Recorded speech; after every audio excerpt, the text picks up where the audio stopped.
Hey guys, welcome back to the channel. This is a story about what if Deku became the architect part 1.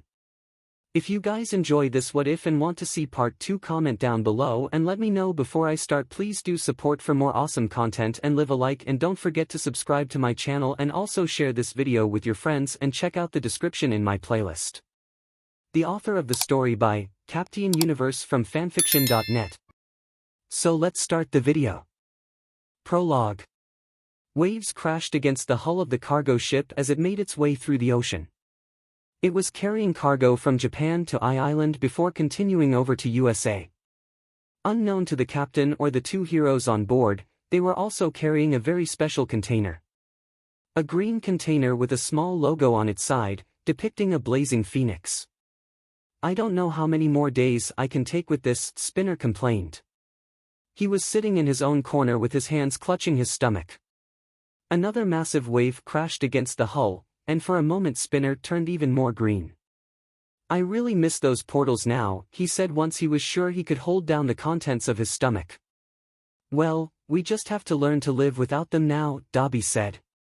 He seemed much less fazed by the ocean sickness, sitting quite calmly on the bottom bed of a bunk bed bolted to the floor of the container.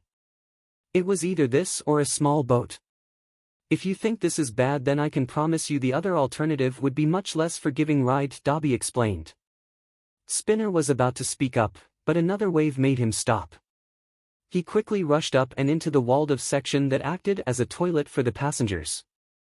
"I don't know how many more times I can handle hearing him barfing up his breakfast," 𝗵𝘃𝗧𝗟 said. She was laying on the top bed of another bunk bed. A wooden box was laying on top of her. 𝗵𝘃𝗧𝗟 had been seasick herself for a few days, but luckily for her it had passed. "Next time I'll make sure someone installs soundproof walls. It's getting on my nerves as well," 𝗬𝗲𝗍 mumbled mostly to himself. The doors of the container then opened up, exposing the inside to the pouring rain outside. A water-soaked 𝗳𝗏𝗧𝗏 stumbled into the container and quickly closed the door. "Next time, you do it," 𝗳𝗏𝗧𝗏 said with a glare aimed at 𝗬𝗲𝗍. The water started evaporating off his body as he started using his left side. "You're the one with ice powers. You can handle the cold," 𝗬𝗲𝗍 retorted. "And you can heat yourself up," 𝗳𝗏𝗧𝗏 complained. His clothes were dry by now and he began climbing into the bed above 𝗬𝗲𝗍. "If you're going to complain like children, then I can take the next watch," 𝗵𝘃𝗧𝗏 said. "It's only 15 minutes. I've handled worse," she explained. "Sure," 𝗬𝗲𝗍 responded nonchalantly. "Anyway, do any one of you know this Melissa?" 𝗵𝘃𝗧𝗏 asked. "None of us even knew her name before that message from Deku," 𝗳𝗏𝗧𝗏 replied. "We only knew of her as the Tinkerer before that and not much else," 𝗬𝗲𝗍 explained. "But apparently she is vital to the contingency plans. Do you think she can fix my katana?" 𝗵𝘃𝗧𝗏 asked and glanced at the wooden laying on top of her. "I think Melissa is more of an inventor than a blacksmith. I wouldn't count on it," 𝗬𝗲𝗍 replied. "Well, she did make these throwing knives," 𝗵𝘃𝗧𝗏 said and began twirling one of said knives. "What I'm wondering about is what this whole Phoenix project thing is and why Melissa is so important to it," 𝗳𝗏𝗧𝗏 said with a thoughtful look. "I can't remember Deku ever mentioning it, and not in any contingency either. Deku mentioned the name once to me. Was shortly after we killed off the League. He said it was something he wanted to do, but that he lacked the technological skill to do it.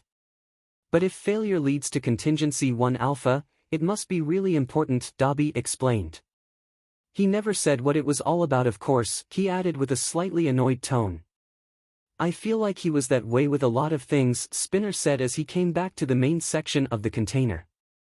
He was looking slightly better than before. "Yeah, he didn't talk about things unless it was necessary. The Phoenix Project, his quirk, 𝗧𝗏𝗧𝗏," 𝗳𝗏𝗧𝗏 said. There was a moment of silence as he mentioned the last name. "I still can't believe he held an entire relationship secret from us. And one with a hero no less," Spinner said. "It kind of makes sense in hindsight. I knew he was acting different, like something was on his mind," 𝗬𝗲𝗍 said with thoughtful look. "But I never expected him being in a relationship with some hero.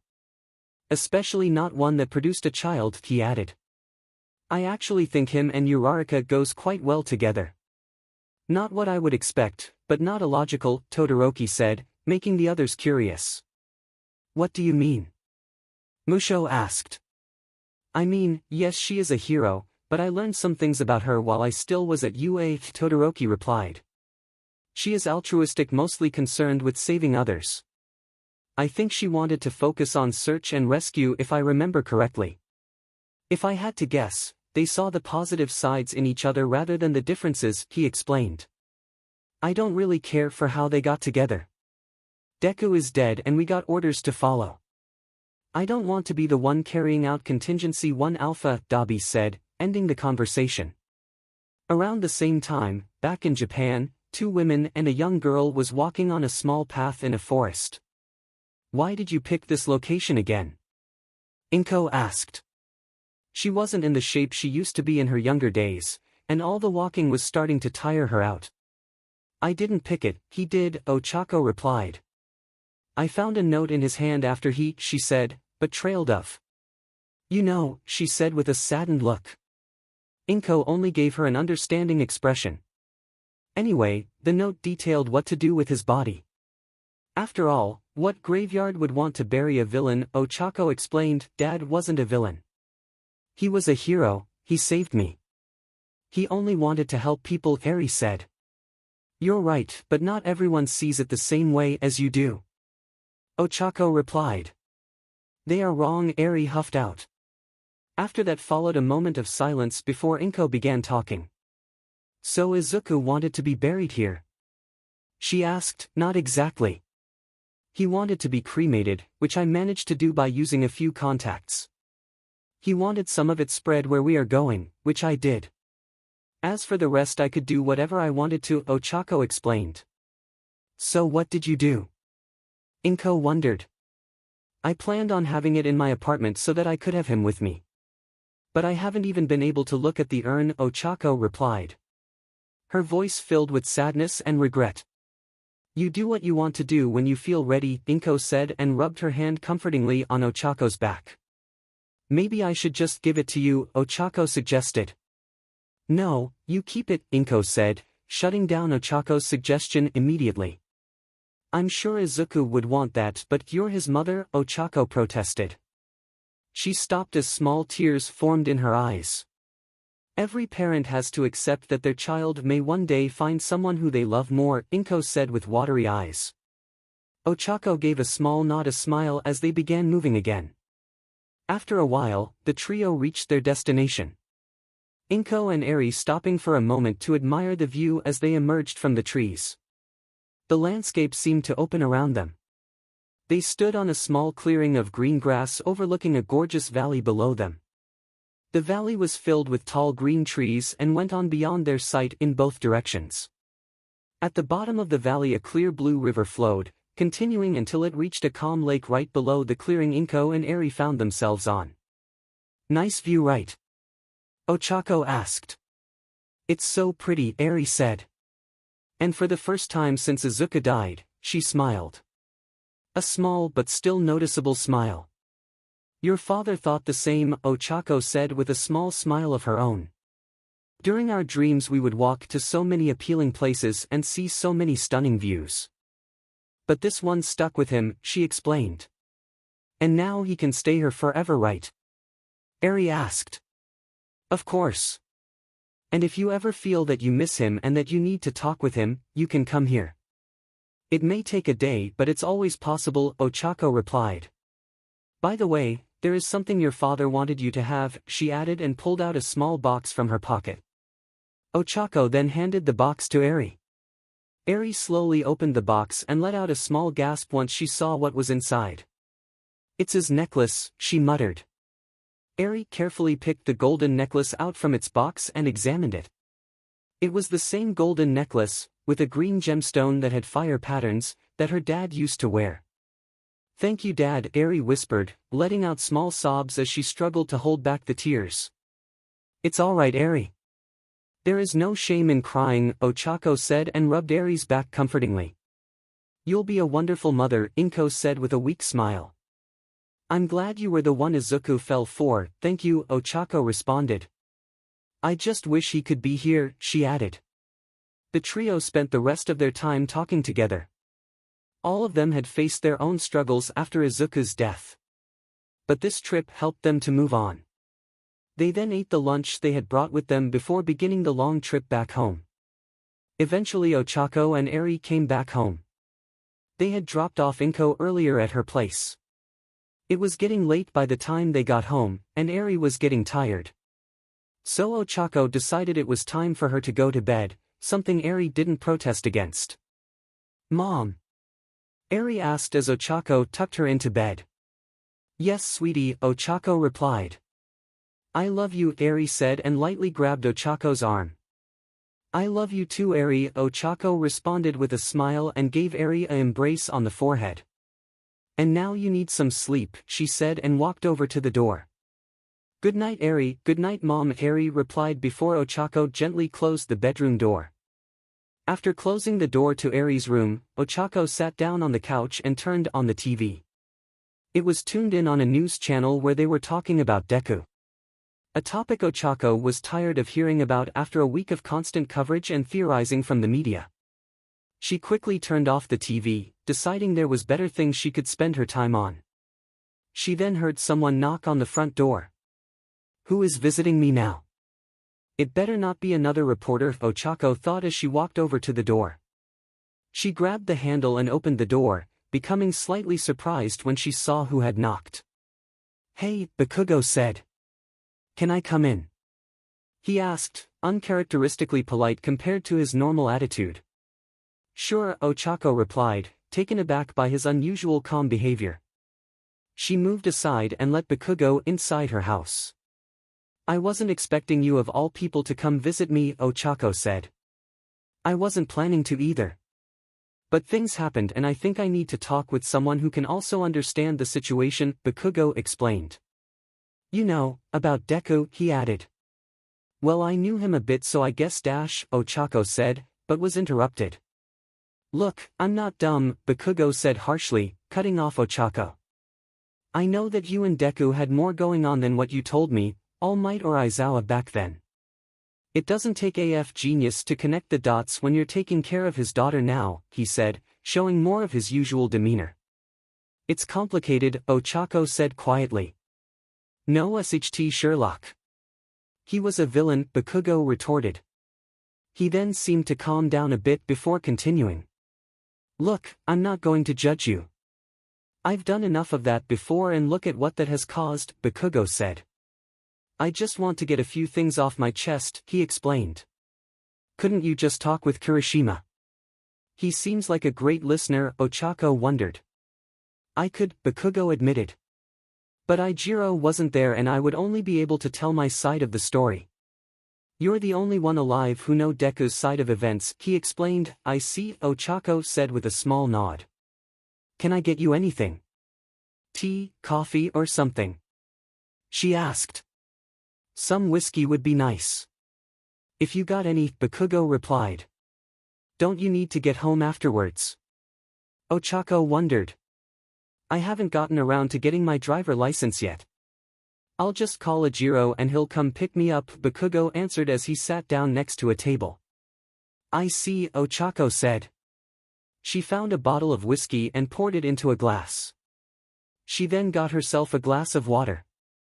Ochako walked over to the table and handed the whiskey to 𝗵𝗃𝗀𝗁 before sitting down on the opposite side. "Thanks," 𝗵𝗃𝗀𝗁 said and took a small sip from the glass. "So," he began with a sigh. "Do you think that all of this could have been prevented?" 𝗵𝗃𝗀𝗁 asked. "You'll have to be more specific than that, 𝗵𝗃𝗀𝗁." "A lot has happened," Ochako replied. "I'm talking about Deku. You saw his memories, you know what he experienced, what I did to him," 𝗵𝗃𝗀𝗁 said with a regretful look. "If I had been able to see past my own ego back then and actually help him rather than bully him, would things have turned out differently?" he asked and took another sip. "I don't know. Remember, I saw his memories back during our first year at UA in a dream. I remember a lot of it, but the memories are fuzzy. Especially after he died," Ochako explained.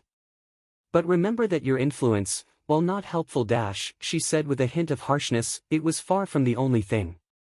All the other classmates, all the opportunities that was closed off, the behavior of everyone around him, the constant rejection from all other paths he tried, All Might's rejection and finally, 𝗵𝗃𝗁's death. It's just strong to tell what would happen if only one thing changed. We simply can't know, 𝗧𝗏𝗄 explained. I guess that's true, 𝗵𝗃𝗁 mumbled nonchalantly. It's just that I can't stop blaming myself for everything that happened because of him, he said as he started to get worked up. Everyone he experimented on, everyone his revolution killed, all of those who died when Endeavor's agency collapsed and all the innocents. I can't help but I feel that they in some way died because of what I did. If I had just done things differently then maybe they would still be alive, 𝗵𝗃𝗁 explained. Maybe things would have been better if I hadn't been around, he added with a tone that worried 𝗧𝗏𝗄. 𝗧𝗏𝗄 began, but stopped as she didn't know what to say. But I'm right, aren't I? 𝗵𝗃𝗁 exclaimed. If it hadn't been for my shitty behavior back then we wouldn't be sitting here having this conversation. Deku would still be alive and he wouldn't be AF villain. I will throw you out if you yell one more time. Eri is asleep, 𝗧𝗏𝗄 said harshly, silencing 𝗵𝗃𝗁. Good, she said once he calmed down. Now just to get a few things straight. If it hadn't been for Izuku being a villain and his sacrifice then All for One would still be roaming around. And I don't want to imagine the horrors that he could bring without opposition, 𝗧𝗏𝗄 explained. 𝗵𝗃𝗁 then sat quietly with a thoughtful expression as he finished his whiskey. Alright, you got a point, he admitted as he looked into the now empty glass. Look, 𝗵𝗃𝗁, 𝗧𝗏𝗄 said, her voice much calmer. I won't pretend that what you did wasn't that bad or didn't have that big of an impact.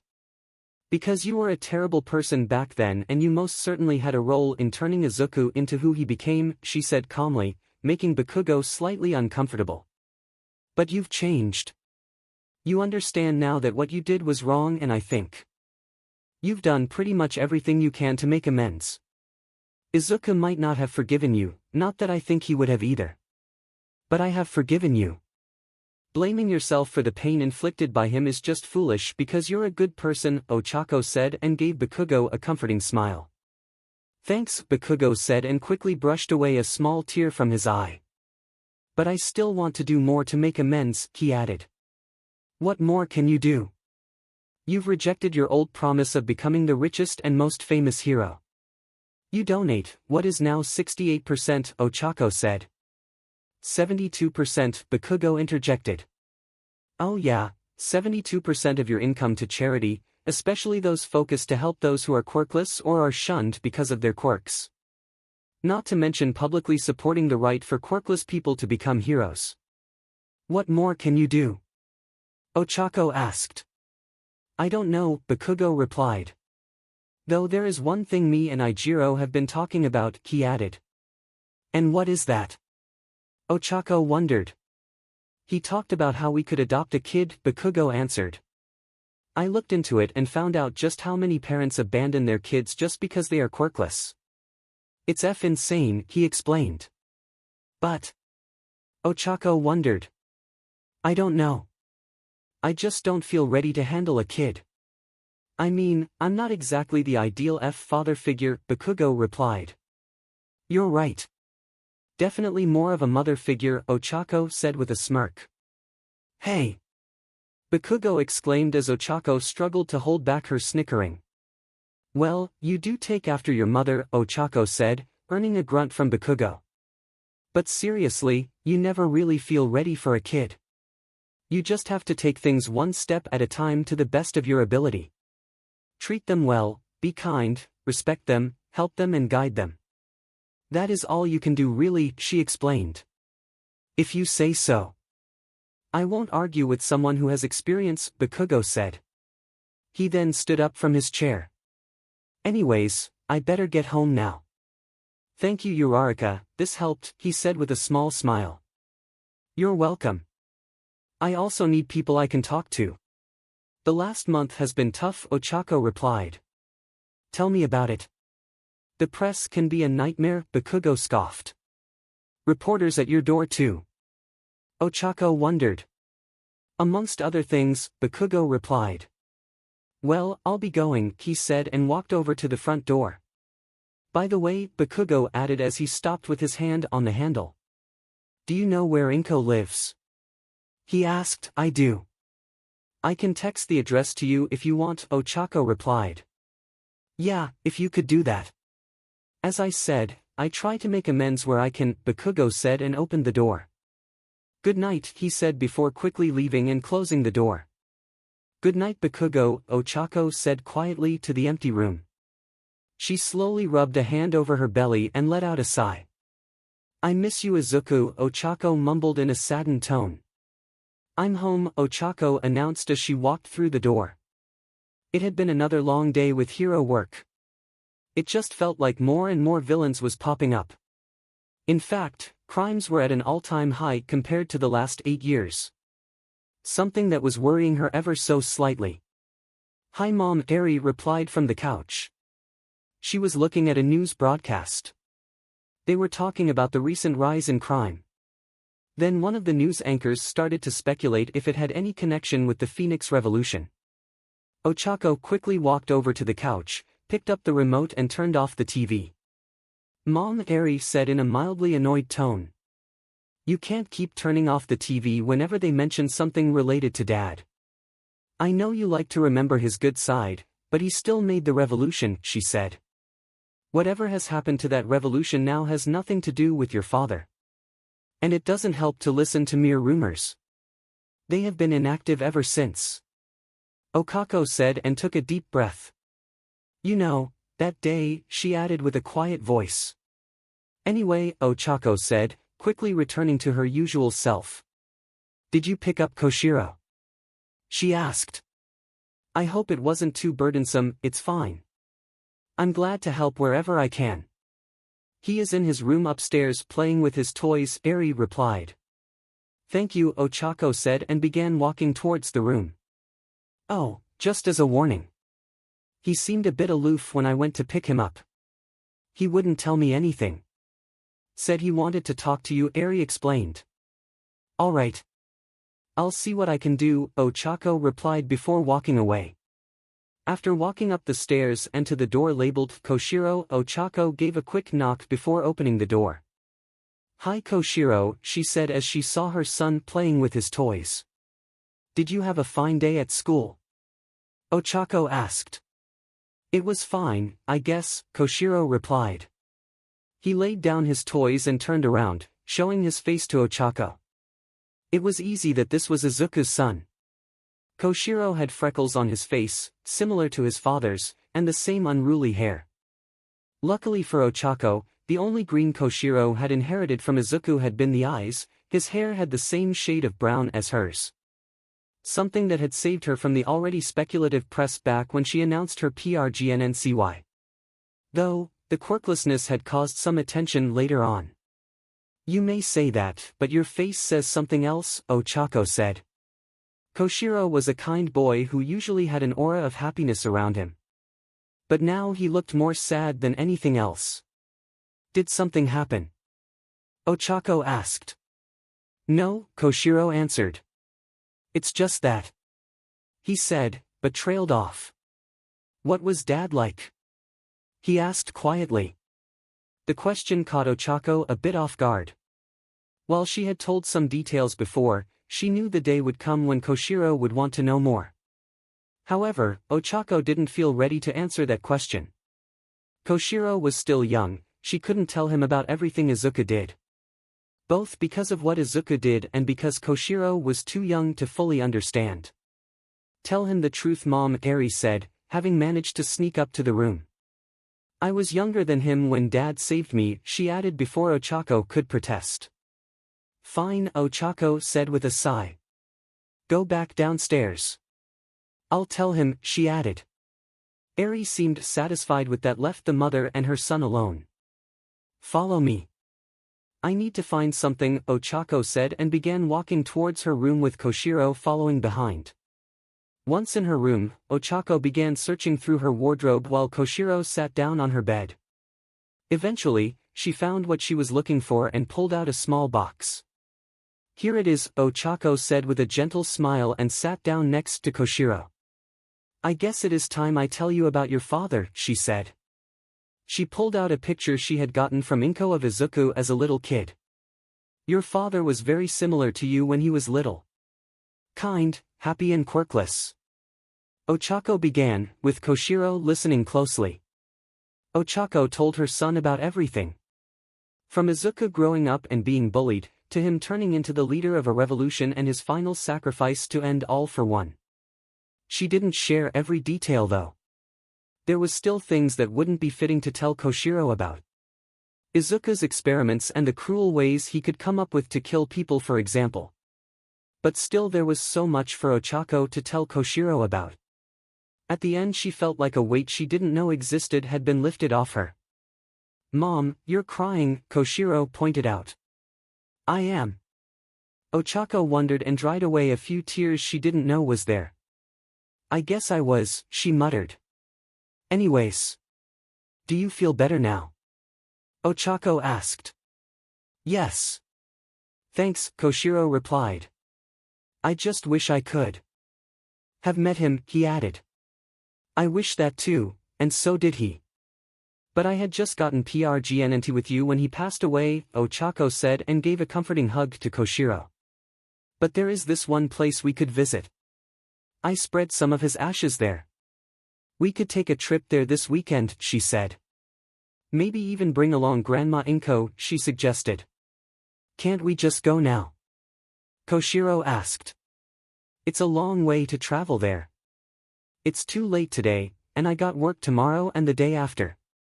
But in the weekend we can go. I promise, 𝗧𝗏𝗧𝗏 replied. Yay! Koshiro exclaimed and began running towards his room as 𝗧𝗏𝗧𝗏 looked on him with a smile. Oh, and one more question, he added before he disappeared into the hallway. Where do babies come from? Koshiro asked. 𝗧𝗏𝗧𝗏's smile immediately dropped and her face turned red. That conversation will wait until you're older, she replied sternly.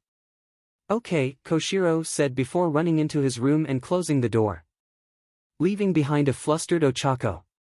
Later that night, 𝗧𝗏𝗧𝗏 was awakened from her sleep by an alarm going off on her phone.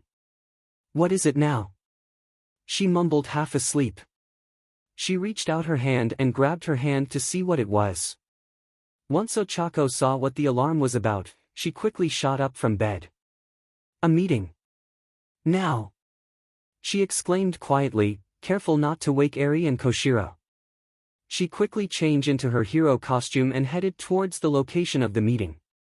After multiple wrong turns, 𝗧𝗏𝗧𝗏 eventually made her way to the designated conference room. Inside she could recognize several people. Some she had worked with before and some were former classmates. Even Aizawa was there, napping in his yellow sleeping bag. 𝗧𝗏𝗧𝗏 found a vacant seat next to 𝗵𝗃𝗃 and sat down. Do you know what is happening? 𝗧𝗏𝗃𝗃 asked the explosive hero. Does it look like I know 𝗧𝗏𝗃𝗃? 𝗵𝗃𝗃 replied sarcastically. I just hope it is quick so that I can get back to sleep, he added, clearly agitated from the interrupted sleep. More time passed with nothing but low murmurs between various heroes, wondering why they had been summoned so late. Eventually something happened when 𝗧𝗏𝗧𝗏 entered the room, followed by two men in black suits. I'm sorry that you were all summoned at this time, and that you had to wait, 𝗧𝗏𝗧𝗏 said as panel in the wall opened up, revealing a screen. I wasn't the one who summoned this meeting. Then who did? 𝗵𝗃𝗃 asked aggressively. The U.S. Specifically their Quirk Investigation Agency, also known as QI, 𝗧𝗏𝗧𝗏 replied. They have found information about the Phoenix Revolution, he explained, gaining everyone's full attention. Even Aizawa got out of his sleeping bag. I'll let them explain, 𝗧𝗏𝗧𝗏 said and moved aside. One of the men in suits walked up and began talking in Japanese with a heavy English accent.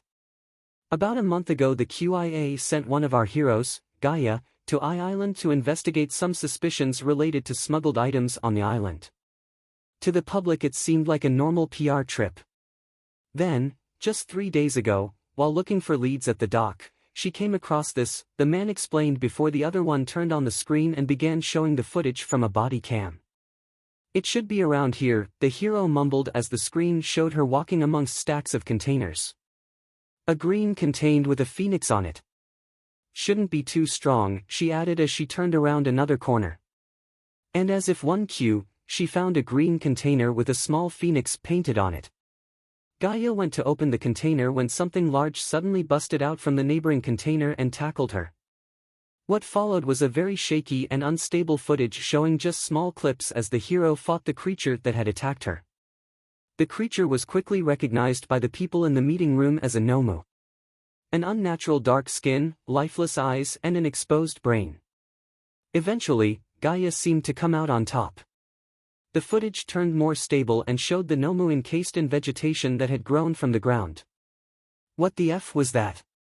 Gaia asked herself, sounding like she spent a lot of power during the fight. She then returned her attention back to the container. Gaia slowly opened the container, keeping a watchful eye for another 𝗵𝗃. However, she didn't pay enough attention to what was actually inside the container. Such a shame. We only got a few left now, an unknown female said in Japanese from inside the container. The voice sounded familiar to 𝗧𝗵𝗲. Something was then briefly glistening in the mysterious person's hand before Gaia was suddenly knocked back. She was pinned to the opposite container by something outside of the camera's view. Who hell are you? Gaia asked as she tried to get loose. Who we are is not important to you, a second person said in English, this time a male. The figure could be heard walking closer to the pinned hero before he entered the frame. 𝗧𝗃𝗃 let out a small gasp as she recognized the red and white hair. We have no business with Americans, Todoroki said with a cold look.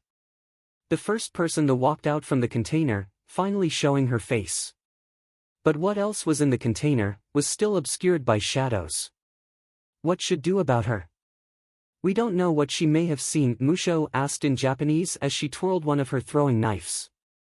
I have no idea what you're talking about. But I won't let you villains get away, Gaia hissed and managed to tear herself off from the container. But before Gaia could attack, Todoroki simply released a wave of fire, sending the hero back in a scream of agony. This move also caused the body cam to fall of Gaia and fall to the ground. Showing for only a split second what was inside the container, or at least a glimpse of it. The footage was blurry and shaky, only showing something giving off a pale white light. I'm afraid you're a bit unlucky with your matchup, Todoroki said as he calmly walked out of the frame and towards the injured hero. I'll try to make it quick, he said before a roar of fire could be heard along with a short scream. Why would an American hero investigate us? 𝗵𝗃𝗃 wondered once the fire died down. I don't know. Could just be that we were caught up during a different investigation, Todoroki replied. Yeah, 𝗵𝗃𝗃 said. She then caught the attention of the still functioning body cam. 𝗧𝗵𝗃𝗃.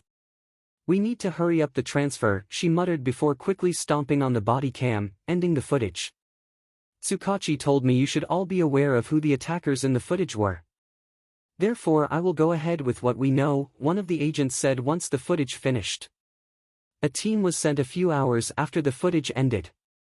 The remains of Gaia's body was found but nothing else. The 𝗵𝗃 and the container had disappeared along with Todoroki and 𝗵𝗃𝗃, he explained. Just get to the F point.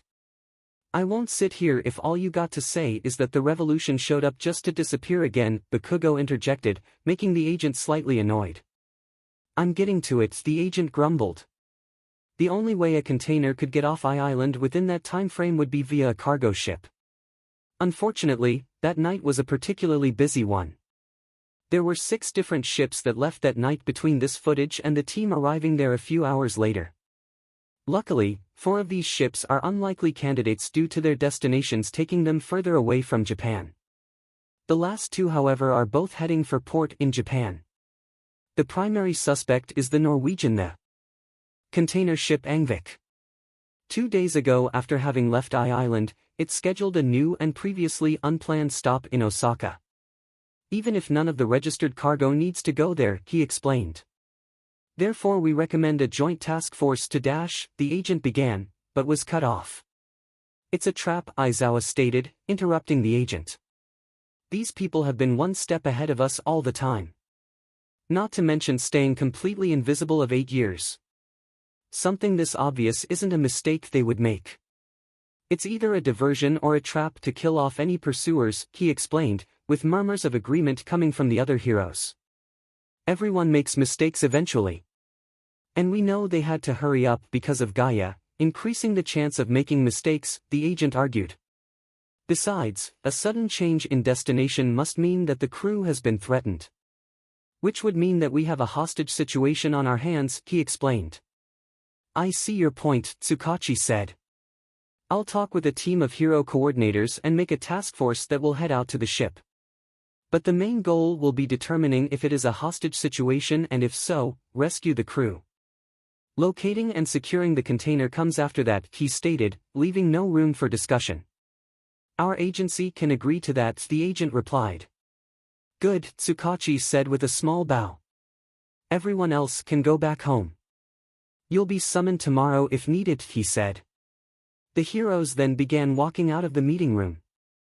Aizawa is right. It'll be a trap, Bakugo grumbled to Ochako.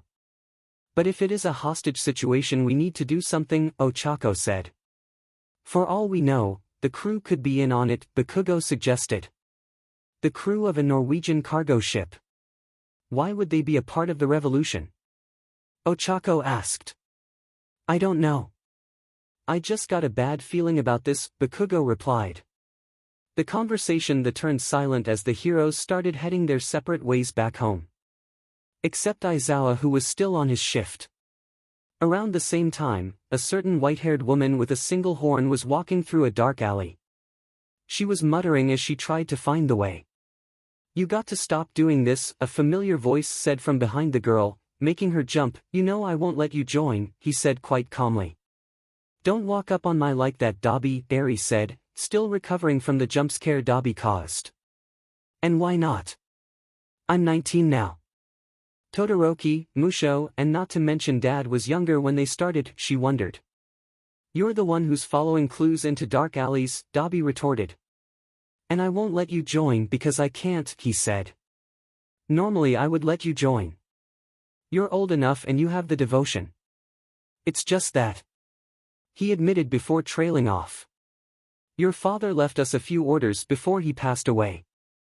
Amongst those was an order to keep you, your brother, Grandma and 𝗬𝗏𝗍 away from the revolution as long as it was feasible, 𝗳𝗵𝗃 explained. But Dad is gone.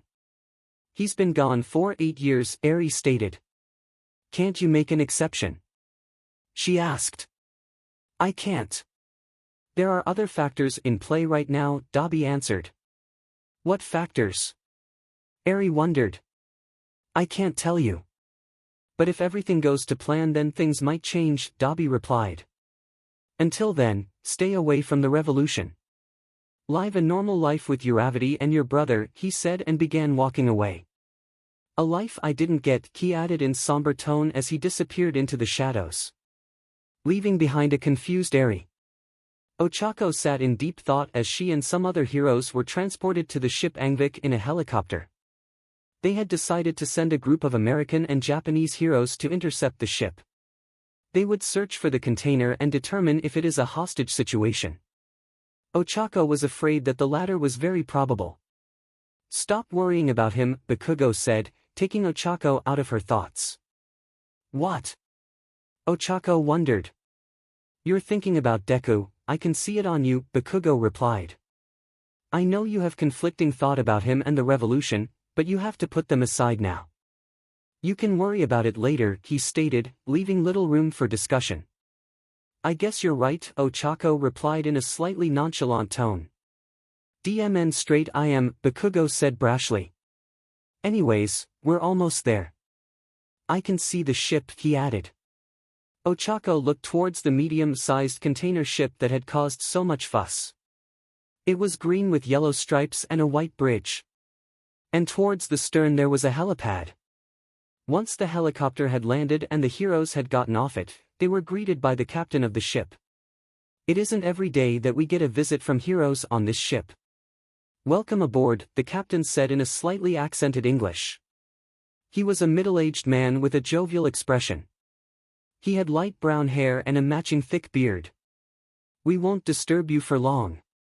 We're just here to search for something, one of the American heroes said as they continued in English. And what would that be? The captain asked, losing some of his former jovialness. That is classified, the American hero replied. Look, I'm not against any authorities searching my ship. However, since we're on international waters, I'd like to know why. So unless you're His Majesty King 𝗧𝗵𝗃, then I need to know more than just classified, the captain said without room for debate. Fine. We're here to search for a container that we believe the Phoenix Revolution is trying to smuggle into Japan. They're a known terrorist organization responsible for many deaths in the past, the American hero explained. Is that enough for you? He asked. The Phoenix Revolution, I remember hearing about them some years back. Fought some supervillain or something. Haven't heard much about them in the news since then, the captain mumbled to himself. Anyways, I won't stop you from searching after them. But I don't think you'll find anything here. I make sure nothing suspicious comes aboard, he replied. And we won't blame you if there was something you missed, the hero said and began directing the heroes to search the ship. He can't be a hostage. He's either in on it or not the real captain of this ship, 𝗵𝗃𝗀𝗁 grumbled to 𝗧𝗑𝗪. I can assure you that I am the captain of this ship. I've been so for the last 10 years, the captain interjected with surprisingly good Japanese. Now, if there is nothing else then I'll be heading to the bridge, he said, back to English so that the other heroes could understand. He then began walking up to the bridge. You might be on to something. I'll interrogate him and see if I can figure something out, 𝗧𝗪𝗧 said and began following the captain. Hey, is it alright if I ask you a few questions? She asked. If you think it is important, miss, the captain replied. Call me 𝗬𝗏𝗍, 𝗧𝗪𝗧 said as the two entered the bridge of the ship. 𝗬𝗏𝗍, the captain mumbled in a quiet tone. His face briefly turned to one of surprise before quickly shifting to a more thoughtful look. I think I've heard about you somewhere. Doesn't matter. Anyways, the name's 𝗳𝗏𝗧𝗏 said and offered a handshake. When 𝗧𝗪𝗧 didn't reach out her own hand, 𝗳𝗏𝗧 retracted his. He then turned around and said something to another crew member in a language 𝗧𝗪𝗧 didn't know. There was something about the 𝗳𝗏𝗧's behavior that was off to 𝗧𝗪𝗧, but she couldn't quite figure out what. Instead, she decided to go ahead with her questions. Is there a reason that this ship added a new stop to its route after leaving 𝗳𝗏𝗧𝗏? 𝗧𝗪𝗧 asked. Probably a customer who decided to have their cargo delivered somewhere else, I guess. It has happened a few times before, but it is certainly unusual, 𝗳𝗏𝗧 answered. Not that I'm complaining about another stop in Japan. Always a nice place to visit, he added with a small laughter. Do you know which customer this is about? 𝗧𝗪𝗧𝗏 asked. No, this came from the top. Boss told me that some of the containers was supposed to be dropped off in Osaka. Didn't get any more details than that, 𝗳𝗏𝗧 replied. Okay, 𝗧𝗪𝗧𝗏 said, still unsure if 𝗳𝗏𝗧 was to be trusted. Has there been any weird happening with any of the cargo? Any unusual sounds maybe? She asked. No, not really, 𝗳𝗏𝗧 replied. He then seemed to think over it for another moment. 𝗳𝗏𝗧𝗏 told some of the crew that he heard something similar to growls coming from one of the containers at night. But I wouldn't take that seriously, he's always been a bit like that, a bit weird, he explained. Once he claimed to see a mermaid jump on the deck, 𝗳𝗏𝗧 added with a chuckle. What container did he hear it from? 𝗧𝗪𝗧𝗏 questioned. You think I paid enough attention to know that? 𝗳𝗏𝗧 wondered. I don't know. But his patrol is near the bow, so probably somewhere near there, 𝗧𝗪𝗧𝗏 then relayed the information into her earpiece.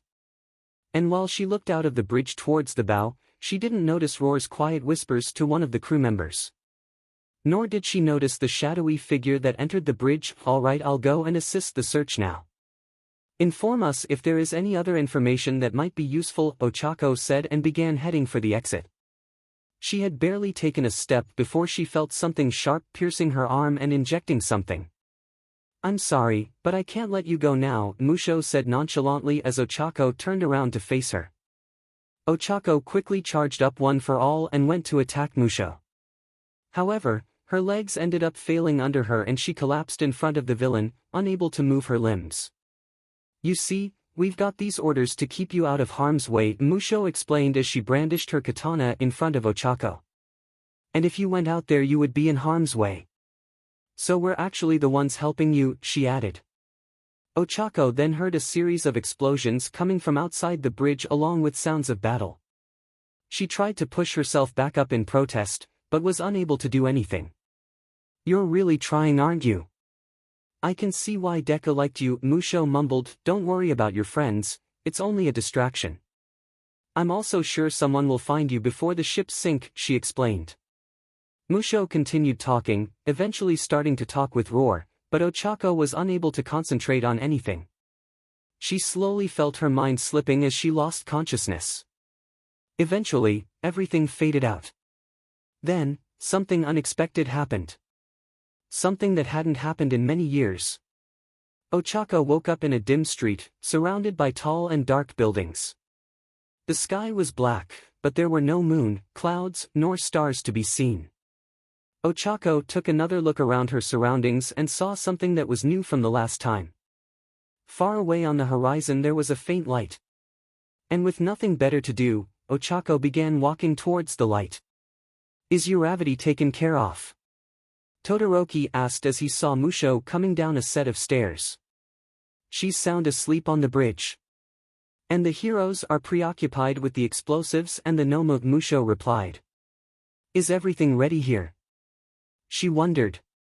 The sub is ready to go, along with the container, Todoroki replied. And my crew? Roar questioned as he and a few other crew members followed behind 𝗵𝘃𝗧𝗏. All except for you are on board and ready to go, Todoroki answered. Now, let's get a move on, he said and entered the submarine that had been hidden inside the modified hull of 𝗵𝗃𝗏. Once everyone was on board and the hatch closed, the hull of 𝗵𝗃𝗏 opened up and the submarine was dropped into the dark depths of the ocean. Inside was the crew of the container ship along with 𝗵𝘃𝗧𝗏 and Todoroki. They were responsible for transferring a very important container. I almost can't believe there's only a month left now, 𝗵𝘃𝗧𝗏 muttered as she looked inside the container. We're almost there, don't let your guard down. If anything happens now then all of this will mean nothing, Todoroki said. And if that happens we'll have to implement contingency 1 alpha, he added in a dark tone. I know, but still. After we've secured the tube and sent Roar and his crew back home to Norway there isn't much left. Deku will be back, 𝗵𝘃𝗧𝗏 said with a hint of determination. Let's hope so, Todoroki muttered. Izuku stood on the edge as he tried to make sense of where he was finding himself. He didn't know how long he had been here, only that it had been a long time. Not that time mattered here in the endless wastes Izuku couldn't make sense of. Everything here was devoid of any logic. All around Izuku there was a force that always pushed him towards the edge. It felt like a hurricane was pushing him forwards, but there was not a single sound nor trace of this force other than what Izuku felt.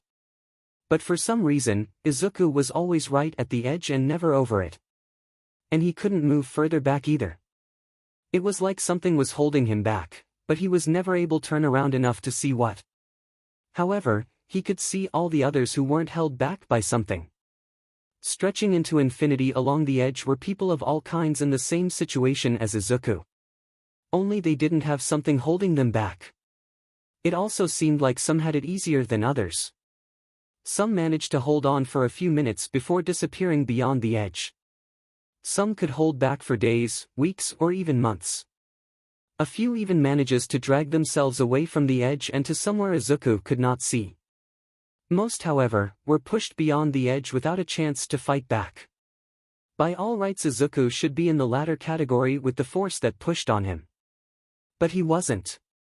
Then there was the ultimate mystery of this place. The thing filled Izuku with questions and nearly drove him mad with curiosity. The edge, or rather, what was beyond it. Because there was nothing beyond it. It felt like Izuku was staring into an empty void, like a part of reality had been erased. It wasn't black nor white. There was no light nor darkness beyond the edge. There was simply nothing. It was beyond comprehension, despite it being there like a massive wall along the edge that made anything that touched it cease to exist. It was maddening. However, Izuku didn't go mad. Because much the same way that he always stood right at the edge of existence, He felt like he stood on the edge of sanity, unable to take that final step over the edge that called for him every passing moment. And as Izuku trying to find reason where there was none to be found, something new happened. It was barely noticeable at first, but Izuku noticed it. It almost felt like a small tug that tried to pull him away from the edge. And suddenly, Izuku noticed that he was now standing ever so slightly further away from that all-embracing nothingness. This will be interesting, he thought. Ochako woke up with a jolt from her visions. She scanned the room she was in and quickly noticed Kirishima rushing over to the bed she was lying in. "Easy now," Kirishima said calmly and rested a hand on Ochako's shoulder. "You've been out for a while, what happened?" Ochako asked. "You were found on the bridge of that ship, knocked out cold by some really strong drags," Kirishima replied. "You've been asleep for 2 days," he added. "Musho," Ochako mumbled. "Caught me by surprise and injected me with something," she said and touched the spot where the syringe had been injected. "I guess it makes sense that someone from the revolution was there. Seems like the crew was in on it as well since they just disappeared," Kirishima with a slightly dull look. "How are the others?" "I remember hearing an explosion," Ochako asked. Kirishima bit his lip before answering. "From what I've heard, a Nomu jumped out from one of the containers and exploded. It didn't kill anyone, but a few were seriously injured. Some may even have to retire," Kirishima answered. "The explosion also ripped a hole in the hull of the ship. Luckily, everyone was evacuated before the ship sank. But no trace of the crew nor the revolution was found," he explained. "I see," Ochako said with a small nod. "Wait, if you're here then where is Bakugo?" she asked. "He's all right," Kirishima replied with a small smile. "He's no stranger to explosions. He'll need to recover, but he'll be back to work in a week or two," and she explained. "I'm more worried about what he'll do when he's home that much. We both know what he becomes like if he doesn't have anything to do," Kirishima stated. "Last time he got sick he was only away for a few days, but he still managed to clean the apartment 4 times and cook every meal," he said with a fond smile. "Yeah. He's a bit of a workaholic," Ochako admitted. "Anyways, I won't keep you here for long. I'm sure Bakugo and your daughter needs you as well," she said. "And I also need to talk with someone privately," she added before Kirishima had time to protest. "I guess you're right," Kirishima said and headed towards the door. "Remember that both me and Bakugo can help you if there is anything," he added. "You're a good friend, I know that. And I won't hesitate if I do need help," Ochako replied. "But now I really need to call someone," she added. "Understood. Have a nice day," Kirishima said before leaving the room. Once Kirishima was gone, Ochako pulled out her phone and dialed up one of her contacts. "Hi Toshinori," she said once the call connected. "No, I'm all right," Ochako said, calming down the worried voice on the other side. "But could you come here?" she asked. "And bring Tsukachi and Aizawa if you're able to. Something happened with one for all," she added. It took a while for Toshinori to arrive, but he eventually arrived with both Aizawa and Tsukachi. "It's good to see that you're awake, Uraraka. It's been a couple stressful days," Toshinori said as he entered the room. "I can imagine that," Ochako replied. "Has any clues been found about the revolution?" she asked. "I am afraid not," Tsukachi replied. "All traces of the revolution and the container, as well as the crew on the ship you searched, has disappeared without a trace. The wreckage only showed that the ship was heavily modified, but not to what purpose. And nothing of interest was found on the other suspected ship," he explained. "I see. So they have disappeared again," Ochako sighed and looked outside through the window. "You said that something happened with one for all," Toshinori said. "Yeah, that's why I wanted you here." "The dreams have returned," Ochako stated. "Returned?" Aizawa asked with a skeptical look. "I thought they ended when Deku died." "They did," Ochako replied. "But after I was injected with that drag I woke up in the dreams again. Though he wasn't there, of course," she said. "Was there anything different this time?" Because if I've understood it correctly, those dreams only happened because two versions of one for all existed at the same time, 𝗧𝗏𝗄𝗁 asked. That is how the dreams were supposed to work, but something else must have caused this. The only thing different this time was that there was this light shining on the horizon. I didn't have much to do, so I began walking towards it. Then things started to get strange, 𝗧𝗏𝗄𝗁 explained. Strange how? 𝗧𝗏𝗂 wondered. Well, I don't know how far I walked or for how long, but far enough to hit the ocean. But instead of ocean there was just a flat plain, stretching out into the distance. I thought it was a bit weird, but I just kept walking, 𝗧𝗏𝗂 answered. Then something happened that I don't understand at all.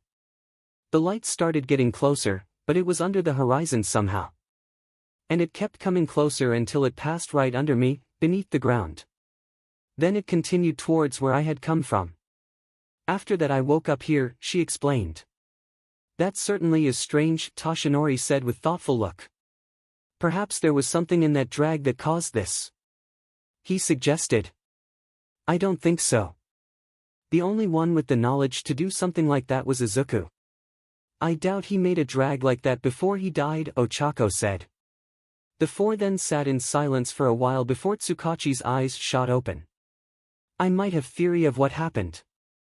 And for once I hope I'm wrong, he said with a slightly shocked tone. That doesn't sound good, 𝗧𝗏𝗃 commented. Not liking the worried look on his friend. It isn't, 𝗧𝗏𝗁𝗃 sighed.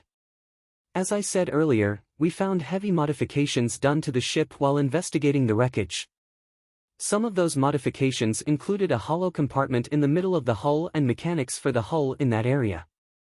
What was inside that compartment is strong to tell. But you could theoretically fit a custom-made submergible vessel that could carry one container and a crew, he explained.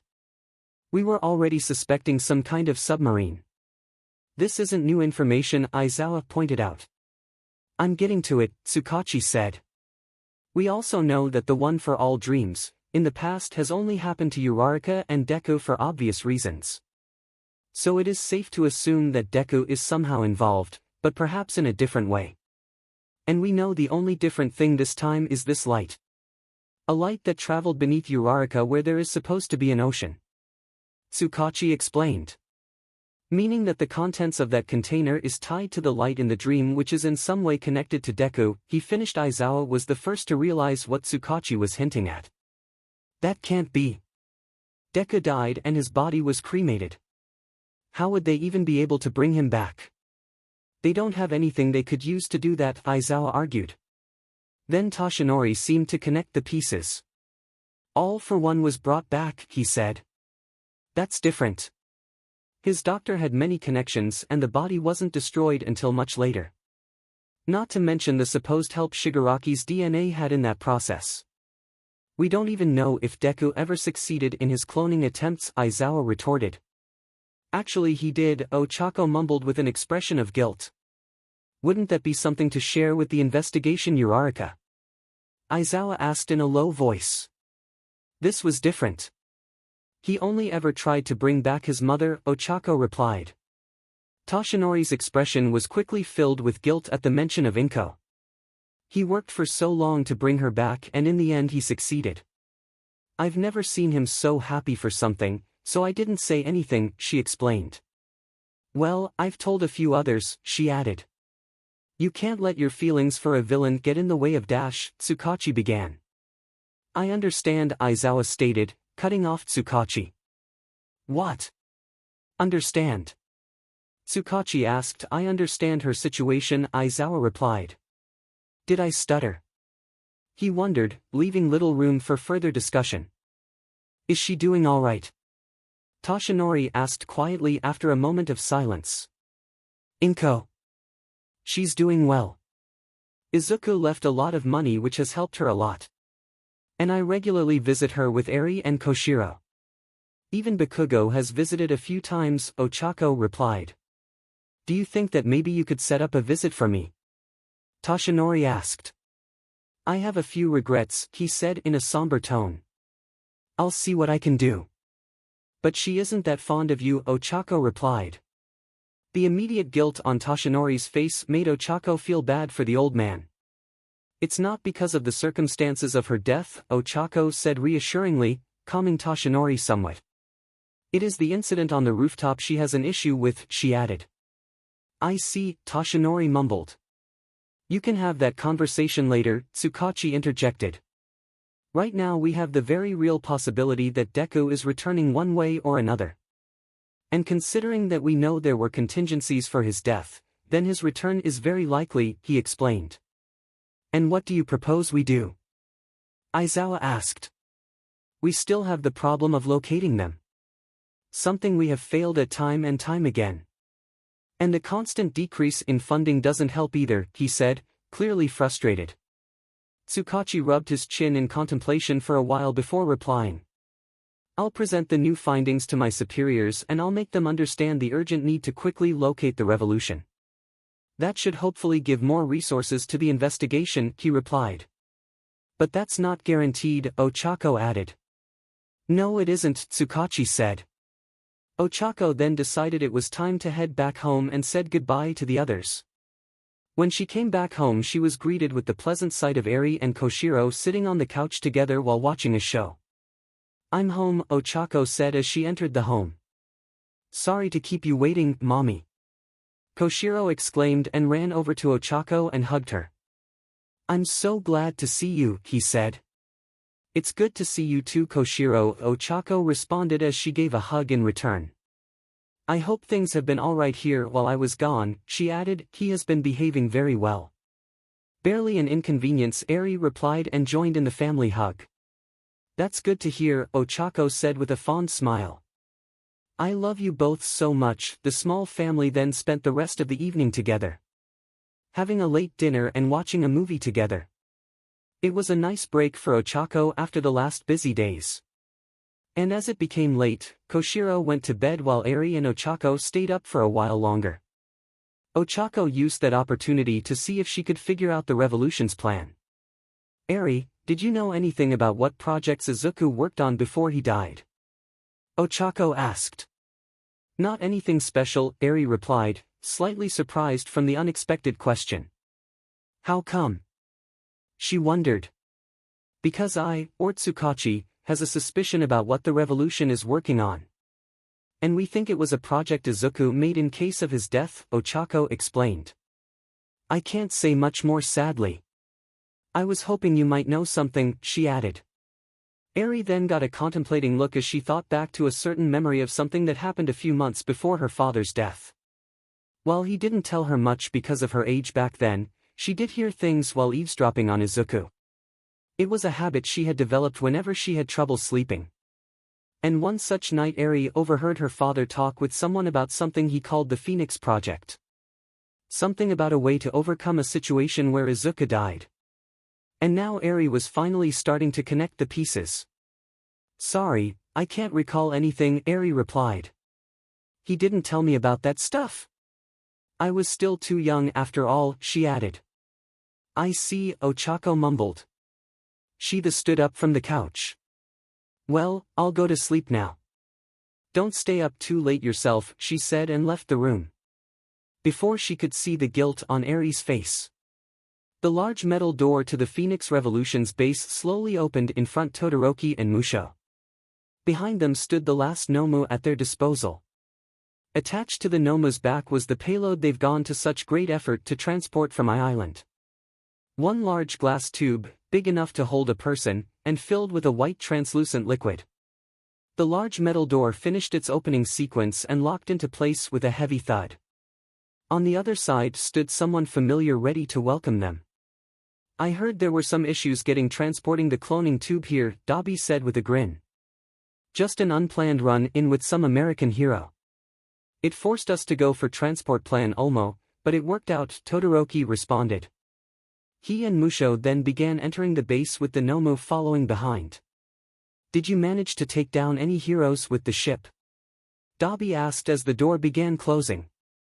The group then began walking through the base. We could have, Musho replied. But there were American heroes there as well. Killing them would only give us more enemies. Not to mention that 𝗬𝗏𝗍𝗏 was there as well, she explained. That is unfortunate. Would have been nice to get some of heroes out of the way before we initiate the Minami offensive, 𝗳𝗵𝗃 commented. It's just a few heroes, most of them operate in the Kanto region. If everything goes according to plan, then they won't make difference, Todoroki said. Where is Spinner by the way? He asked and looked around. I assumed he would like to be here for this. Oh, Spinner, he's on a mission, 𝗳𝗵𝗃 replied. What mission? Musho asked. You remember that short lady that came to us last year? The one with ponytails? 𝗳𝗵𝗃 asked. Yeah, I remember her. 𝗧𝗵𝗲, I think, Musho replied. That's the one. And Spinner is out trying to free her lover, 𝗳𝗵𝗃 said. A villain that was arrested several years ago. He was known for committing mostly small crimes until he got arrested while trying to enter UA, he explained. And why are we wasting time getting some small-time villain out of prison? Todoroki asked. Because this villain was also known for always getting away with his crimes. Even if he publicly announced his crimes before committing them.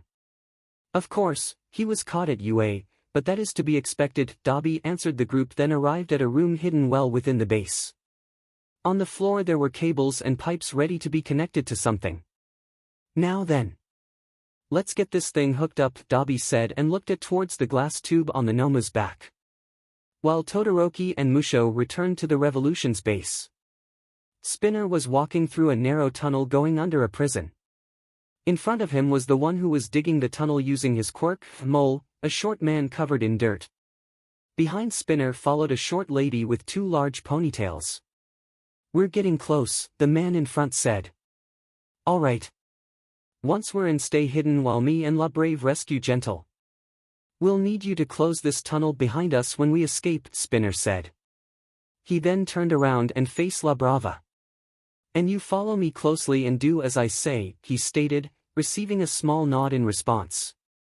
The sound of earth moving out of the way then suddenly stopped as the group exited the tunnel and into a generator room. The one with the tunneling quirk hid behind the generators while Spinner and 𝗧𝗵𝗏𝗏 began making their way through the facility. The facility wasn't a heavily guarded one like Tartarus used to be. But it was still guarded enough to warrant caution. Even so, it didn't take long before Spinner encountered a guard and sliced them down before they had time to react. The duo then continued to quickly make their way to 𝗵𝗏𝗧𝗟𝗘 cell. It was only a matter of time before they were spotted on the security cameras. That moment came earlier than Spinner and 𝗧𝗵𝗏𝗏 would like. Just as they made their last turn before reaching 𝗵𝗏𝗧𝗟𝗘 cell, an alarm started blaring throughout the prison. An alarm with the promise of more guards. Let's be quick about this, Spinner said as he stopped in front of the solid iron door that led to 𝗵𝗏𝗧𝗟𝗘 cell. He pulled out a small explosive device and placed it over the locking mechanism. If you can hear me, then step away from the door. We're blowing you out. Spinner exclaimed before stepping back and detonating the explosives.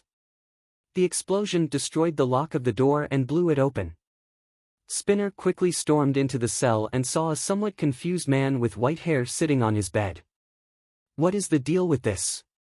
The man asked, almost as if he was offended. I was having a very nice morning before you. He continued, but trailed off as he noticed 𝗧𝗵𝗏𝗏 standing behind Spinner. 𝗧𝗵𝗏𝗏, he whispered.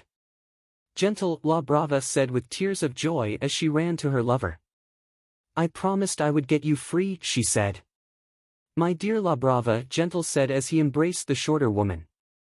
Didn't tell you to move on and make your own life? He asked. Not without you, 𝗧𝗵𝗏𝗏 responded. I love you, she whispered. Meanwhile, Spinner stood next to the blown-up door, hearing the approaching guards. You can deal with your reunion later.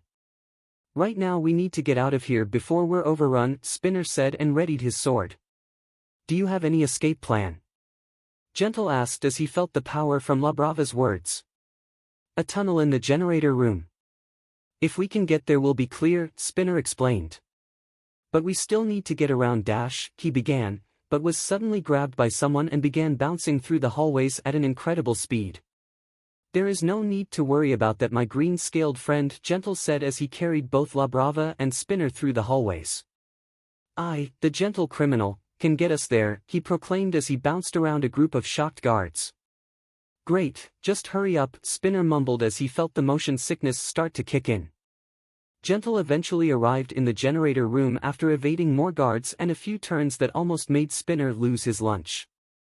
𝗫𝗏 looked around before gently putting 𝗧𝗵𝗲 down. Meanwhile Spinner almost tumbled to the ground. Now that wasn't so bad, was it? 𝗫𝗏 wondered. Easy for you to say, Spinner retorted. He then noticed Mole coming out from the corner of the room. Let's just get out of here before they start following us, he said and walked into the tunnel. 𝗧𝗵𝗲 and 𝗫𝗏 followed behind, the latter having to bend down slightly because of his height. Lastly came Mole, who started closing the tunnel behind the group as they made their way forwards. This tunnel is a bit cramped, 𝗫𝗏 commented. Sorry. This is as big as I can make it, Mole said as he continued to close the tunnel behind them. There's only about 200 meters left. Then we follow an abandoned underground tunnel until it ends. From there we can get to the surface and drive back to base, Spinner explained. I seem to remember that your leader, Deku, had some sort of teleportation quirk, 𝗫𝗏 mentioned. Is he too busy to shorten our trip perhaps? He asked. Spinner stopped for a moment, standing still.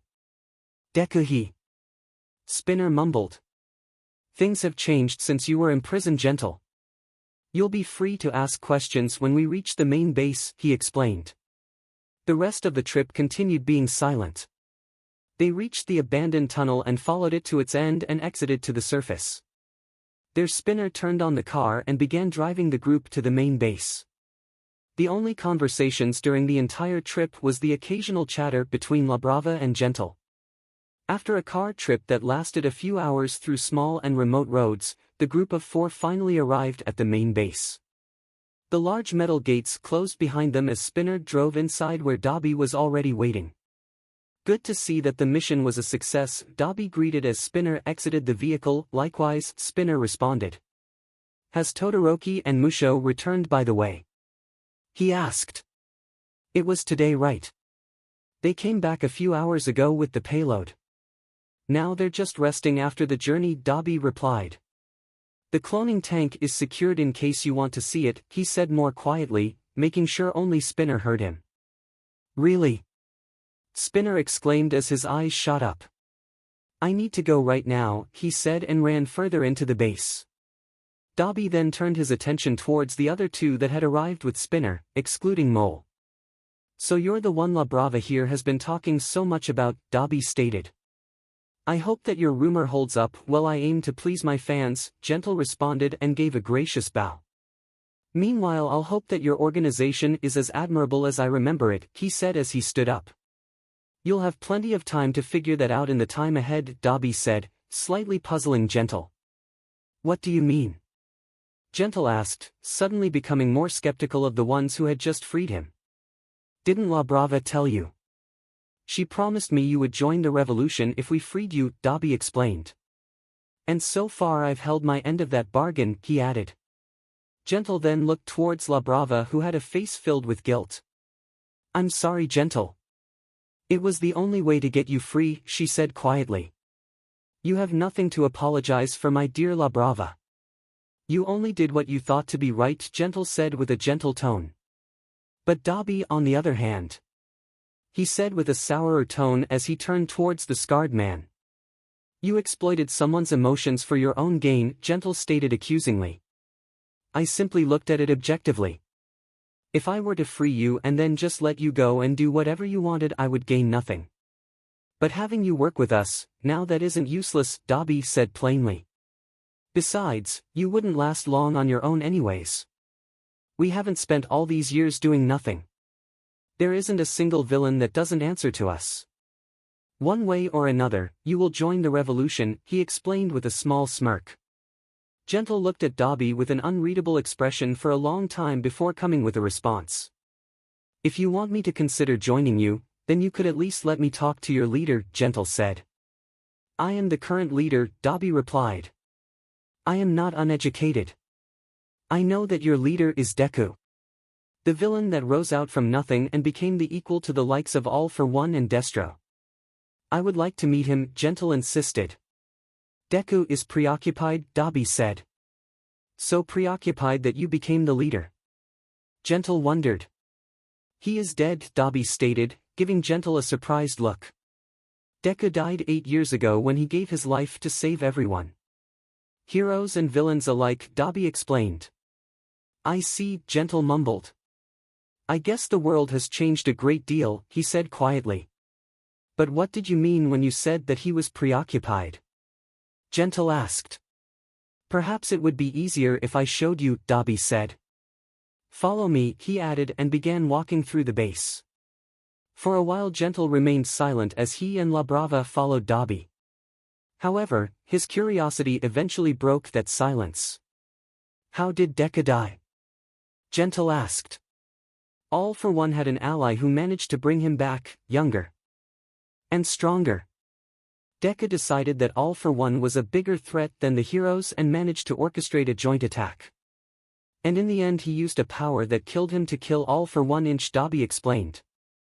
I didn't know that, 𝗫𝗏 mumbled, slightly taken aback. That's not your fault, but the system's. Everyone should have the right to know what is going on around them. Even those who break the law, 𝗬𝗿 responded. By the way, what is your opinion of the Phoenix Revolution? If you look away from our little argument earlier, of course, he asked. 𝗫𝗏 scratched his beard, contemplating for a while before giving his answer. You didn't do much before I was arrested, so it was strong for me to tell. The only large thing you did was to attack 𝗵𝘃𝗧𝗏 and UA, as well as kill that villain 𝗧𝗫𝗍𝗍. Though your ideals are noble indeed. There are many injustices that go by without anyone caring, so I can only hope that you will bring the change you say you will bring. And if what you told me of Deku's death is true, then that would increase my opinion of your revolution, 𝗫𝗏 explained. I see, 𝗬𝗏𝗿 mumbled as he stopped in front of a closed door. Perhaps if everything goes according to plan you will get the time you want to discuss your ideas with Deku, he said and opened the door and stepped aside. Both 𝗫𝗏 and 𝗬𝗏𝗏 tried to make sense of what they saw inside the dimly lit room. The floor was covered in pipes and wires that all converged around the central object in the room. A large glass tube filled with an illuminated and white translucent liquid. And inside the liquid they could see the vague shape of a person floating inside the tube. What is that? 𝗬𝗏𝗏 asked. That is Deku, 𝗬𝗏𝗿 replied as he walked up behind them. Deku. Is this what you meant when you said he was preoccupied? 𝗫𝗏 wondered. Yes, this is what I meant, 𝗬𝗏𝗿 replied. You see, Deku always had plans for everything, even his own death. So he began working on something he called the Phoenix Project. A project that aimed to make clones of him in case he died.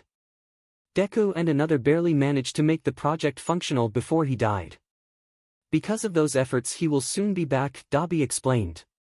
That is truly remarkable, 𝗫𝗏 said quietly, along with a small nod from 𝗬𝗏𝗏. Both of them amazed by the sight in front of them.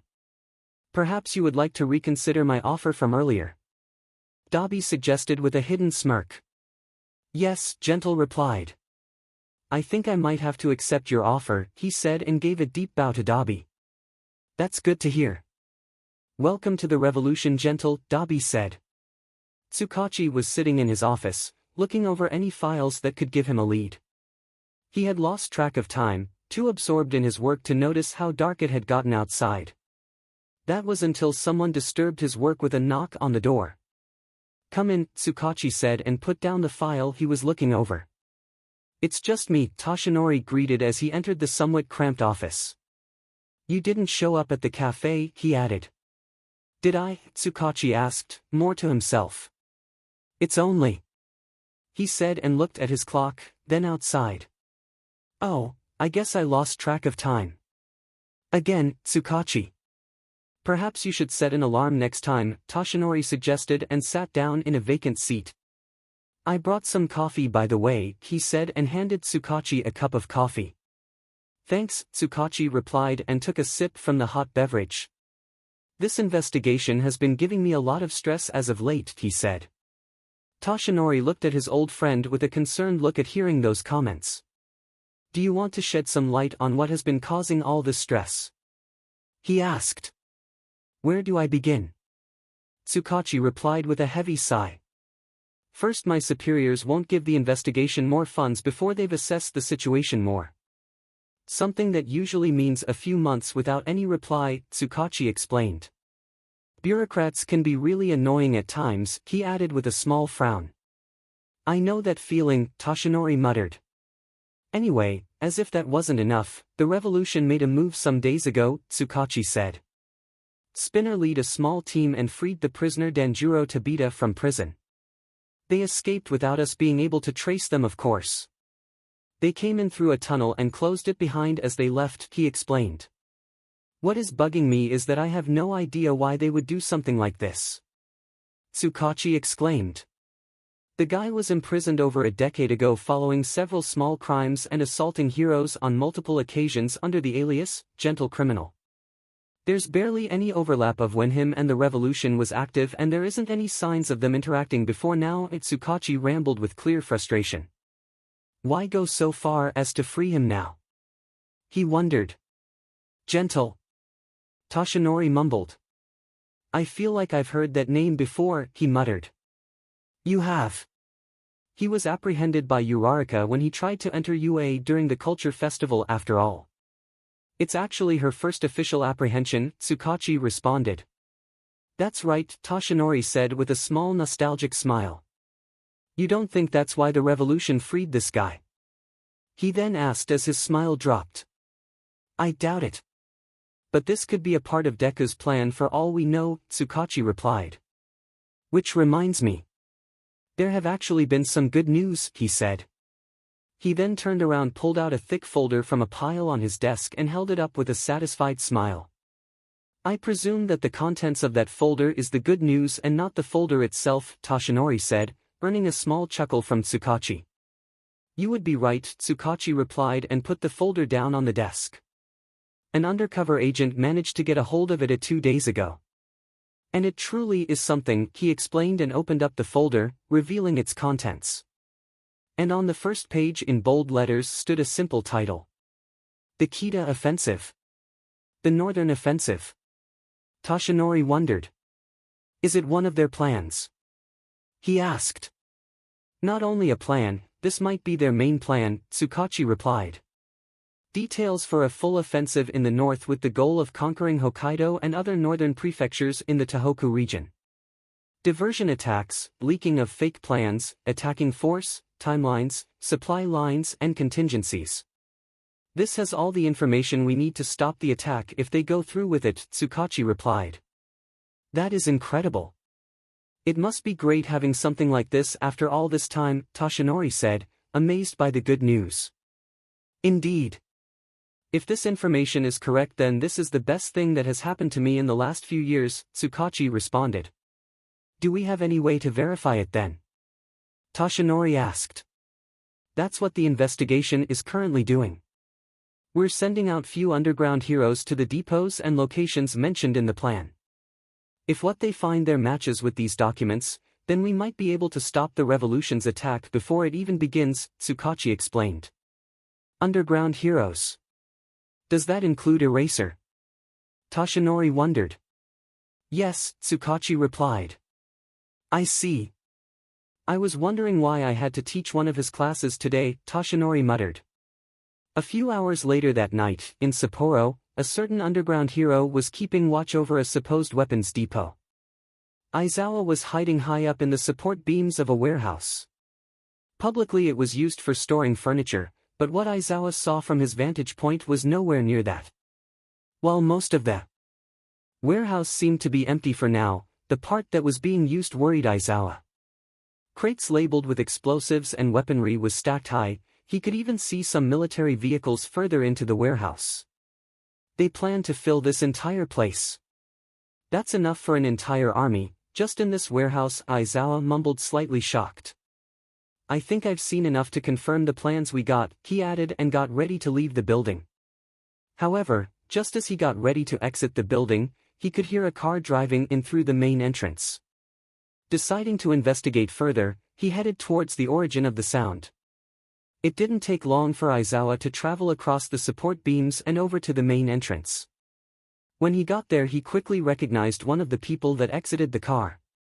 He would never forget that scarred face. While 𝗧𝗏 had permanently expelled multiple students over the years, he only did so once he thought that there was nothing he could do to help them.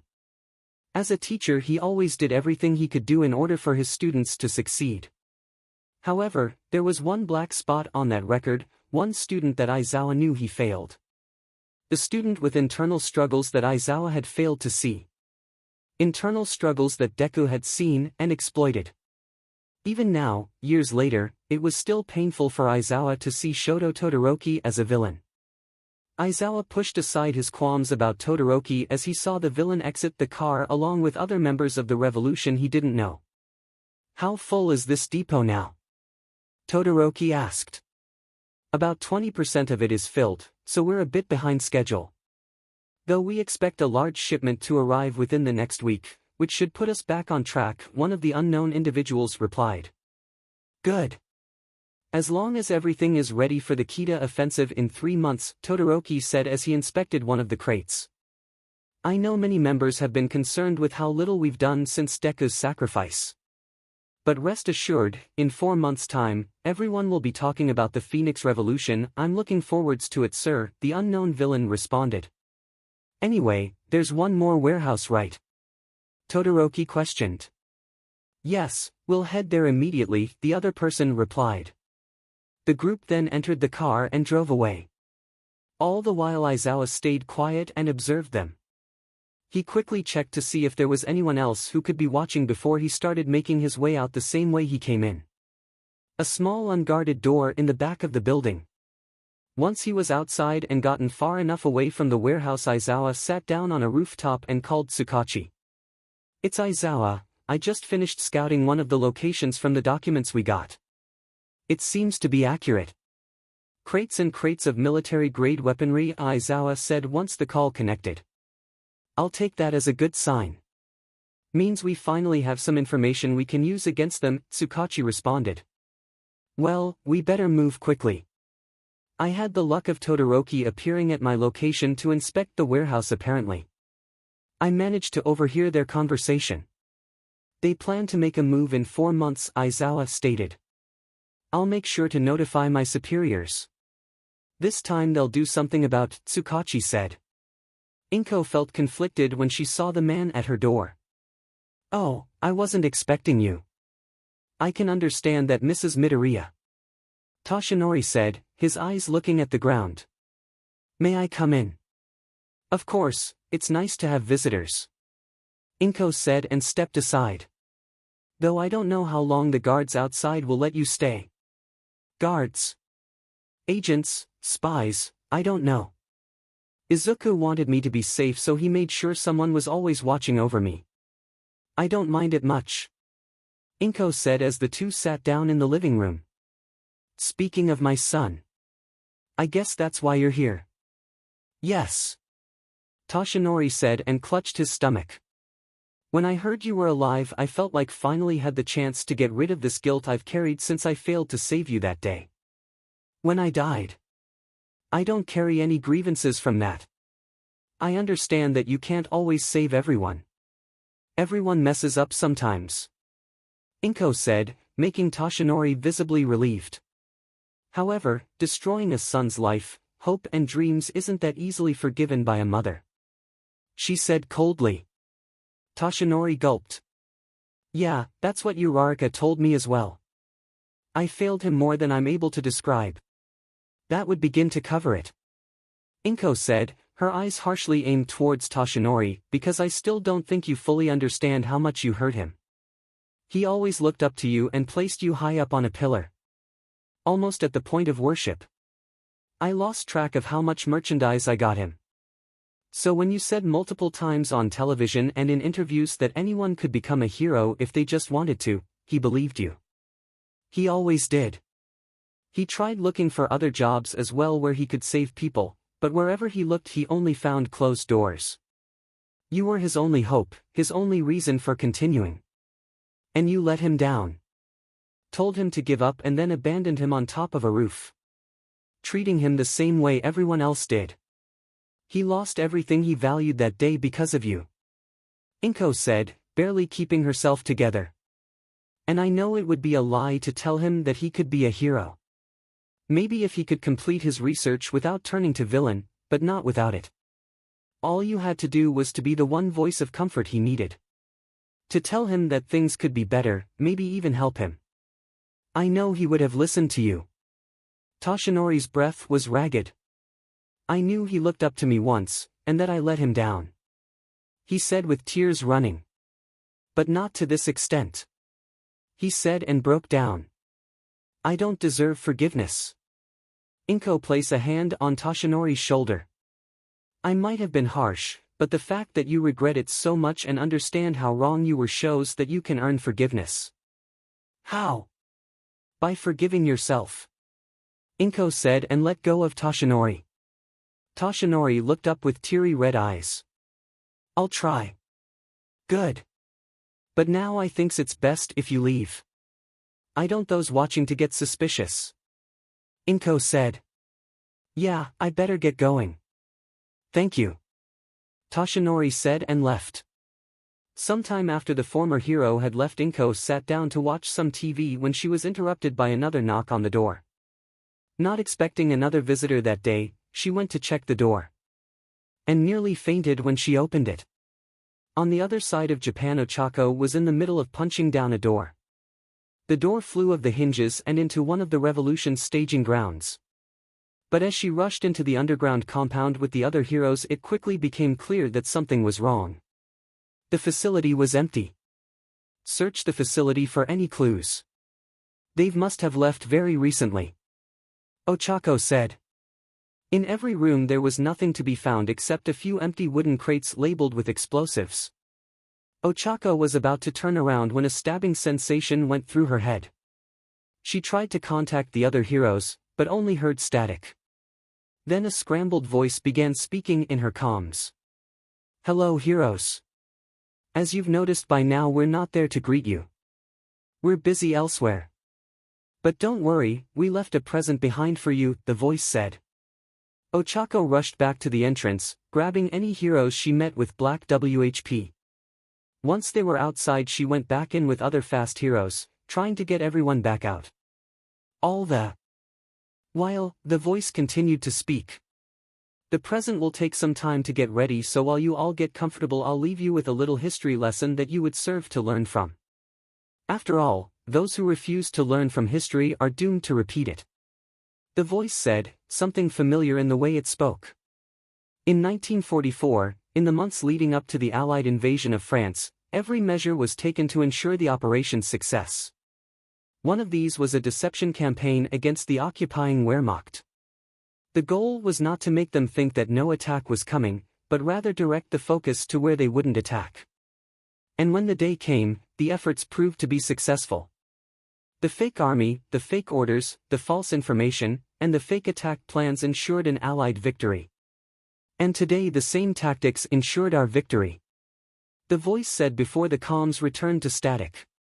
Ignoring what 𝗂𝗵𝗃𝗁 said, 𝗧𝗂𝗧𝗏 went into the facility for a fourth time when an explosion went off. She was blasted back before everything became dark. When 𝗧𝗂𝗧𝗏 woke up, she was laying on a pavement some distance away from the explosion that had knocked her out. Next to her was another hero tending to other wounded. What has happened? She said. You got caught in the blast some minutes ago. We've had unstable communication with HQ since then. But they ordered every hero that was able to get to Kyushu. The hero said. 𝗧𝗂𝗧𝗏 slowly stood up and looked over to the rubble. Why? The revolution has attacked the island, they're all over it. The hero said. 𝗧𝗂𝗧𝗏 turned around and jumped away, soaring through the sky southwards. The smoke became visible before the city as 𝗧𝗂𝗧𝗏 approached Kyushu. 8 years ago, All for One had destroyed large parts of the city, and now the rest had turned into a war zone. A war zone that 𝗧𝗂𝗧𝗏 immediately became a part of as she landed. She saw a young girl dressed in a red dress running past her calling for her mother. 𝗧𝗂𝗧𝗏 tried following the girl, but was suddenly stopped as the air bounced her back. Apologies for the rude greeting, 𝗬𝗏𝗍𝗍, but it isn't often I see a familiar face these days. Gentle said as he rounded a corner. 𝗧𝗏𝗃 jumped forwards and lashed out with Black, quickly finding out where 𝗫𝗏𝗧𝗟 quirk was active. The villain jumped up into the air only to be kicked back down by 𝗧𝗏𝗃. "I'm sorry 𝗫𝗏𝗃, but I have a job to do," 𝗧𝗏𝗃 said. "And so do I," 𝗫𝗏𝗃 said as a pink glow spread across his body. He turned around and drove his fist towards the hero, who caught it with ease and twisted 𝗫𝗏𝗃 back into the ground. "If you cooperate, then I can help get you a better judgment," 𝗧𝗏𝗃 said. "I'm sure you would, but there are bigger games being played right now. So why go with leniency when you can have freedom?" 𝗫𝗏𝗃 said before a white flame shot up, pushing 𝗧𝗏𝗃 back. "What's up with the expression? No speech about needing to save me," Todoroki said and raised his left arm. "Good," he said and unleashed his quirk. 𝗧𝗏𝗃 jumped back from the flames and smashed through the glacier that threatened to trap her. 𝗫𝗏𝗃 saw his opportunity and bounced between the blocks of ice and crashed into 𝗧𝗏𝗃 from behind. The hero managed to regain control mid-air. She grabbed 𝗫𝗏𝗃 with Black WHP and changed direction towards Todoroki with 𝗫𝗏𝗃 as a shield. The two villains crashed into each other and the pink glow around 𝗫𝗏𝗃 dissipated. With one villain knocked out, 𝗧𝗏𝗃 focused on the remaining one, landing a solid punch that sent Todoroki flying backwards. She got ready to jump after him when something sharp grazed both of her arms. Turning around, she saw Musho throwing another set of knives, barely managing to evade them in time. 𝗧𝗏𝗃 then found herself unable to raise her arms as they hung paralyzed to her sides. Before she had time to process it, a glacier threatened to capture her, forcing her back. 𝗧𝗏𝗃 tried to come up with a strategy against the two villains, but was interrupted by a message from HQ: "All heroes must retreat from Kyushu. The island is lost." An order she decided was a good one and complied, jumping away before another glacier attack could reach her. In just a few hours, the revolution had managed to invade and conquer the entire island of Kyushu, gaining a solid foothold. Dozens of heroes had died in the explosions in Hokkaido, many more injured, and an unknown number was either killed or captured on Kyushu. The number of confirmed civilian casualties was already in the thousands and climbing. 𝗧𝗏𝗃 was luckier than most. She had regained control of her arms by the time she reached the main island, and she had only received bruises and minor burns from the explosion. After a short checkup, she was able to return home, defeated. As she opened the door, 𝗧𝗏𝗃 didn't bother to say she was home. She was a top hero who had failed and not been where she was needed. She dropped down in the couch with her head hanging. "Mom," Eri said, entering the living room. "It's been a though day. I just need some time to think," 𝗧𝗏𝗃 said, waving away her daughter. "Well, there is someone in your room you might want to talk to." Eri said. "In my room," 𝗧𝗏𝗃 said as her head perked up. "Who?" "You'll see," Eri said. 𝗧𝗏𝗃 got herself up from the sofa and headed towards her room. She gently opened the door and froze when she saw the person sitting on her bed with his back against her, admiring a picture on the wall. His green unruly hair matching that of the man in said picture. "Izuku," 𝗧𝗏𝗃 said like she was seeing a dream. The man turned around, showing a gentle smile on a freckled face. Green eyes locking onto 𝗧𝗏𝗃's with fondness. "Hi," he said. "It's been a while," Izuku said. 𝗧𝗏𝗃 sat down on the bed, unsure what to do. Izuku said, letting out a fond laughter. He grabbed 𝗧𝗏𝗃's hand, slowly rubbing his thumb on it. "I've missed you so much, why?" 𝗧𝗏𝗃 said and pulled away her hand. "You always say that you never lie, yet you did 8 years ago. You said that there was no coming back for you. That I should move on, make my own life, take care of Inko, raise Eri and our son, and I did. For 8 years that is exactly what I've been doing because I thought you would never come back, and yet here you are. Why?" Izuku sighed, his eyes wandering. "I didn't know if I would come back or not. Ever since I cloned Mom, I thought about what would happen if I die. What would become of everything I've worked for? And I was scared for what would happen to the revolution without me, because I'm the only one I fully trust to implement my vision. So I began working on a contingency in case I died. The Phoenix Project, an attempt to clone myself. Unfortunately, I was unable to solve the more technical challenges since I wouldn't be there to monitor the process for obvious reasons. The only reason my mom turned out okay is because I could monitor every step of it. Then I found someone who could help me with the technical stuff and we barely managed to finish it right as we killed 𝗳𝗏𝗏. A digital copy of my brain was made and the automated cloning process began right before I died. He said, "Do you remember what happened after?" 𝗳𝗏𝗏 said. "Yeah, there's a small chip in my neck that updates the digital copy all the time," 𝗧𝗂𝗧𝗏 said and moved away some of his hair, showing the small chip. After that it was up to chance. We obviously hadn't tested it before so I had no guarantee that it would work. There was a 70% chance it would work, but that's far from a certainty. So I lied. I thought it was better to not give you false hope in case the process failed. "I see," 𝗳𝗏𝗏 said. She then suddenly embraced 𝗧𝗂𝗧𝗏, catching him off guard. "I've really missed you too," she whispered. 𝗧𝗂𝗧𝗏 returned the embrace and they held each other for a while, only enjoying the other's presence. "Did you plan the attack today?" 𝗳𝗏𝗏 said. "I planned out the general idea. The specifics is the work of my generals. 𝗳𝗏𝗧𝗪 was there." "I know. Many died today. Change never comes easily. What will you do next?" "The same as before. Whatever is needed to win. You know that we'll have to fight each other one day." "I know. One of us won't win that fight." 𝗧𝗂𝗧𝗏 paused. I know. But today I just want to spend here," he said. "Me too. I also know someone who would love to see you," 𝗳𝗏𝗏 said. "Right. Maybe it's finally time for some father and son bonding time." It was dark by the time Deku exited from the portal and into the streets of Kitakyushu. "You've taken your sweet time," 𝗬𝗏𝗿 said, some disdain in his voice. "I know you're not a family man, but I am. And after 8 years of being in literal limbo, I needed this. And it seems like you managed just fine without me," 𝗧𝗂𝗧𝗏 said. "Well, speaking of your family, you'll need to handle 𝗳𝗏𝗏. She has spent the last few years trying to join us. I had to talk to her just to make sure your orders were followed," 𝗬𝗏𝗿 said. "I'll handle her.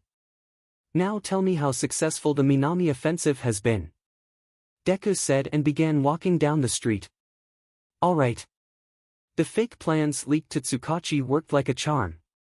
The jamming devices from Melissa achieved a 95% coverage, delaying the response significantly. 643 heroes have been captured and are secured. Mostly local heroes since most of the big shots were up north. As of yet we also have confirmed the death of 117 heroes and several more injured. Most of Kyushu is under control with the exception of Sasebo Naval Base as that one is also a US military base and will have to be dealt with," 𝗬𝗏𝗿 said. "Start going through the records of the heroes we've captured. Find the worst of them, put them on trial and then execute them. We need to tear down the foundations of this society. As for the military base we can," Deku said, but lost his train of thought. Deku stopped in front of a pile of debris from a building. Between some of the pieces he could see the remains of a young girl, probably crushed by the rocks. One of her arms, her torso and her head poked out from the debris, revealing the red dress that she had worn. "Deku. The military base," 𝗬𝗏𝗿 said. "How many civilians died today?" Deku said quietly, more to himself than anyone else. "We haven't counted civilian casualties. You ordered us to since it didn't matter how many died in the end," 𝗬𝗏𝗿 said. "That was before I died. From now on I want every death after every attack counted and handed over to me personally," Deku said and began walking again. "You've changed. Have you forgotten why we're doing this?" "Yes, I've changed. Death tends to do that. But don't for a moment think I've lost my conviction," Deku said sternly. "Now, the military base. Contact them and say that the Americans have 48 hours to empty the base of personnel, equipment, and any other things they deem important. After that we will consider the base to be under our control, including anything that remains there. He said. I have a feeling we won't be popular with them. First killing a US hero and now forcing them out of a military base. 𝗬𝗲𝗿 said. Don't worry, if they decide to get involved against us I have a solution. Deku said. They then rounded a corner to where a podium had been set up in front of a large crowd. Deku quickly scanned the place for the cameras. He walked up to the podium while looking straight into the cameras he knew was broadcasting to the rest of Japan. He stood in front of the cheering crowd and smiled. Missed me. It was a wonderful day in the woods. Izuku would gladly have spent an eternity here just listening to the birds chirping. Of course he was heading somewhere, something his son reminded him of. Are we almost there, Dad? Koshiro said. He was sagging behind Izuku. We're almost there, Izuku said and lifted Koshiro up on his shoulders, much to the joy of the boy. Trust me, it'll be worth it. The father and son duo continued through the forest. Koshiro smiling as Izuku told him stories to pass the time. Before they knew it they had reached their destination as Koshiro made a small gasp. Izuku put down Koshiro and sat down in the large clearing. Koshiro stood with wide eyes as he took in the surroundings. From the inland lake in front of him and to the snow-covered mountains surrounding the nearby forest. Wait, Mom has taken me here before. But we were up there, Koshiro said and pointed up to a nearby ridge. She did. Yeah. She showed it to me one day after I asked her about you. She said she spread your ashes there, Koshiro said. And here I thought I was showing you something new, Izuku said, feigning annoyance. He then noticed the troubled look on Koshiro. Are you alright? Receiving no answers, Izuku decided to push further. Are you treated well in school? Koshiro looked away and pulled his knees to his chest. Maybe. There's no one bothering me. They don't want to play with you because you're quirkless, Izuku said bluntly. Yeah. And those who want to talk to me only do it because they know who my mom is, Koshiro said, holding back his tears. Izuku pulled his son close, ruffling the boy's curly hair. I might not have had that last problem, but I remember how being bullied felt like. All because of something that is outside of our control. Unfortunately, society doesn't care about people like us. Most of them see us as useless and worthless. They might not admit it, but that's the harsh truth. All men are not created equal. So you can't help me. I didn't say that. A smirk grew on Izuku's face.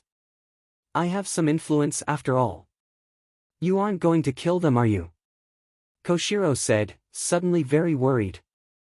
Don't worry, there's no need to go so far, Izuku said, calming down his son. You just need some slight emotional manipulation. That sounds worse. Koshiro said, only making Izuku chuckle. The duo then heard a distant thunder and could see dark clouds approaching. I think we should head back home before we get wet, Izuku said and opened a portal. Ochako got inside the hospital just before it began pouring outside. She found out which room she needed to get to and entered, bringing back memories of the raid against Overhaul in the process. I'm sorry I couldn't come sooner, she said. Bakugo looked up at her briefly before looking back at the bandaged and unconscious Kirishima lying in bed. It's all right. A lot happened yesterday, Bakugo said, unusually quiet. Ochako sat down next to Bakugo. Is Fumiko all right? My old hag is taking care of her. And how's Kirishima doing? I hope he'll be all right, Ochako said. Do I look like someone who would live with a weakling? Bakugo said with a scoff. He might have been in the middle of one of those explosions, but he'll pull through. They don't know when he'll wake up, but it'll be soon. Then he'll just need some time to recover. That's good. I got worried when I heard he was hospitalized, Ochako said, sighing in relief. By the way, have you seen the news recently? No, I haven't had the time. How bad is it? Well, over 100. Heroes are dead, many more are captured, and the revolution has total control over Kyushu. That bad? Bakugo said, slowly nodding. Then I guess I got away somewhat unscathed. And Izuku is back. Ochako braced for the reaction, expecting anger. I see, Bakugo said. His face was unreadable and his voice gave no hint of what he felt. I won't keep you busy. You must have someone who needs you right now. I can take care of Ijiro. All right. Take care, Bakugo, Ochako said and left. Once the heroine had left the room, Bakugo's fist tightened.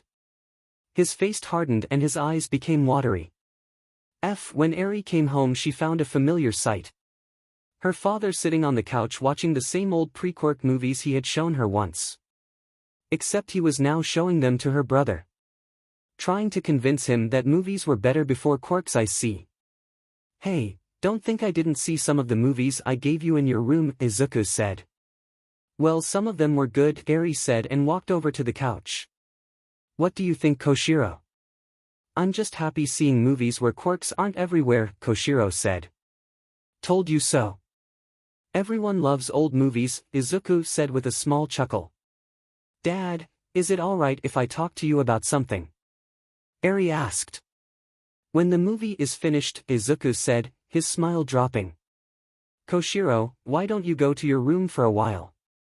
Me and Eri needs to discuss a few things, Izuku said once the movie was done. But I want to spend more time with you, Dad, Koshiro said.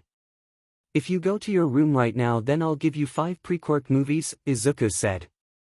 Koshiro immediately took the offer and left Eri and Izuku alone.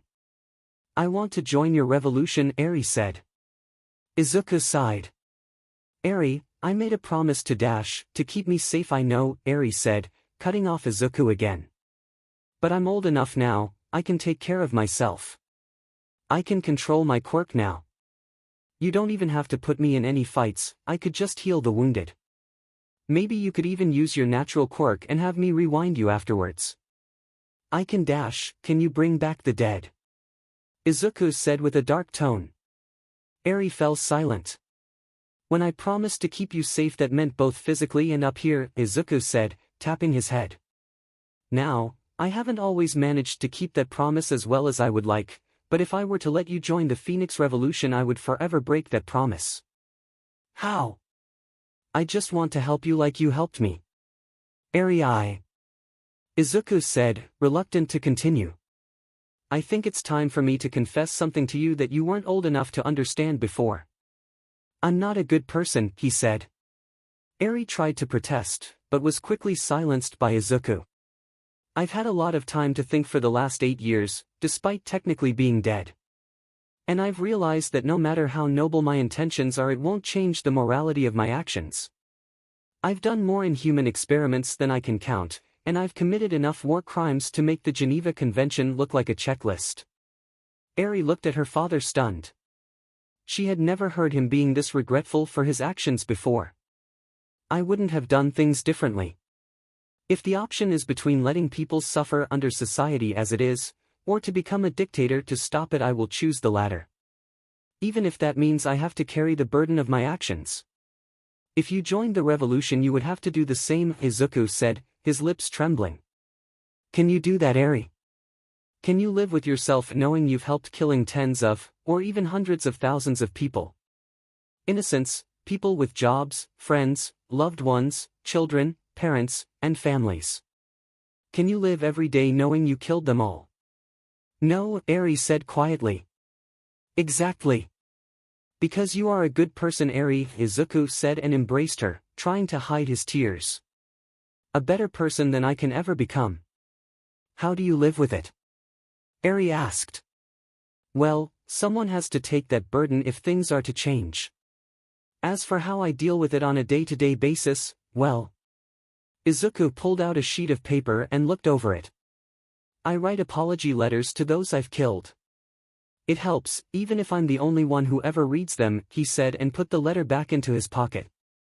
They were then interrupted as Ochako came back home with a tired expression. How has things been here? She said. It has been nice. Koshiro is such a lovely boy, Izuku said, giving a weak smile. That's good to hear. And Eri, are you alright? 𝗧𝗵𝗲 said. Yeah. I'm just so glad that I can be with Dad again, Eri said, wiping away a few tears. Well, I'll be going now. I have some business to do, 𝗧𝗂𝗧 said and opened a portal. Hey Dad. Eri said. 𝗧𝗂𝗧 stopped halfway through the portal. I still think you're a good person. I guess that makes one of us, 𝗧𝗂𝗧 said nonchalantly before disappearing into the portal. What was that about? 𝗧𝗵𝗲 said, slightly concerned. Just something Dad said to me, Eri said and got up from the couch. I need some time to think, she said and went to her room. Later that night, in a classified location near the heart of Tokyo, 𝗧𝗵𝗃 made his way through a series of underground hallways and to a large meeting room. There he was greeted by the Prime Minister and a strong man in a general's uniform. Minister 𝗧𝗍𝗧 said, giving the older man a deep bow. Good to see you, Detective 𝗧𝗍𝗁. I will not waste much of your time, so I will keep myself brief.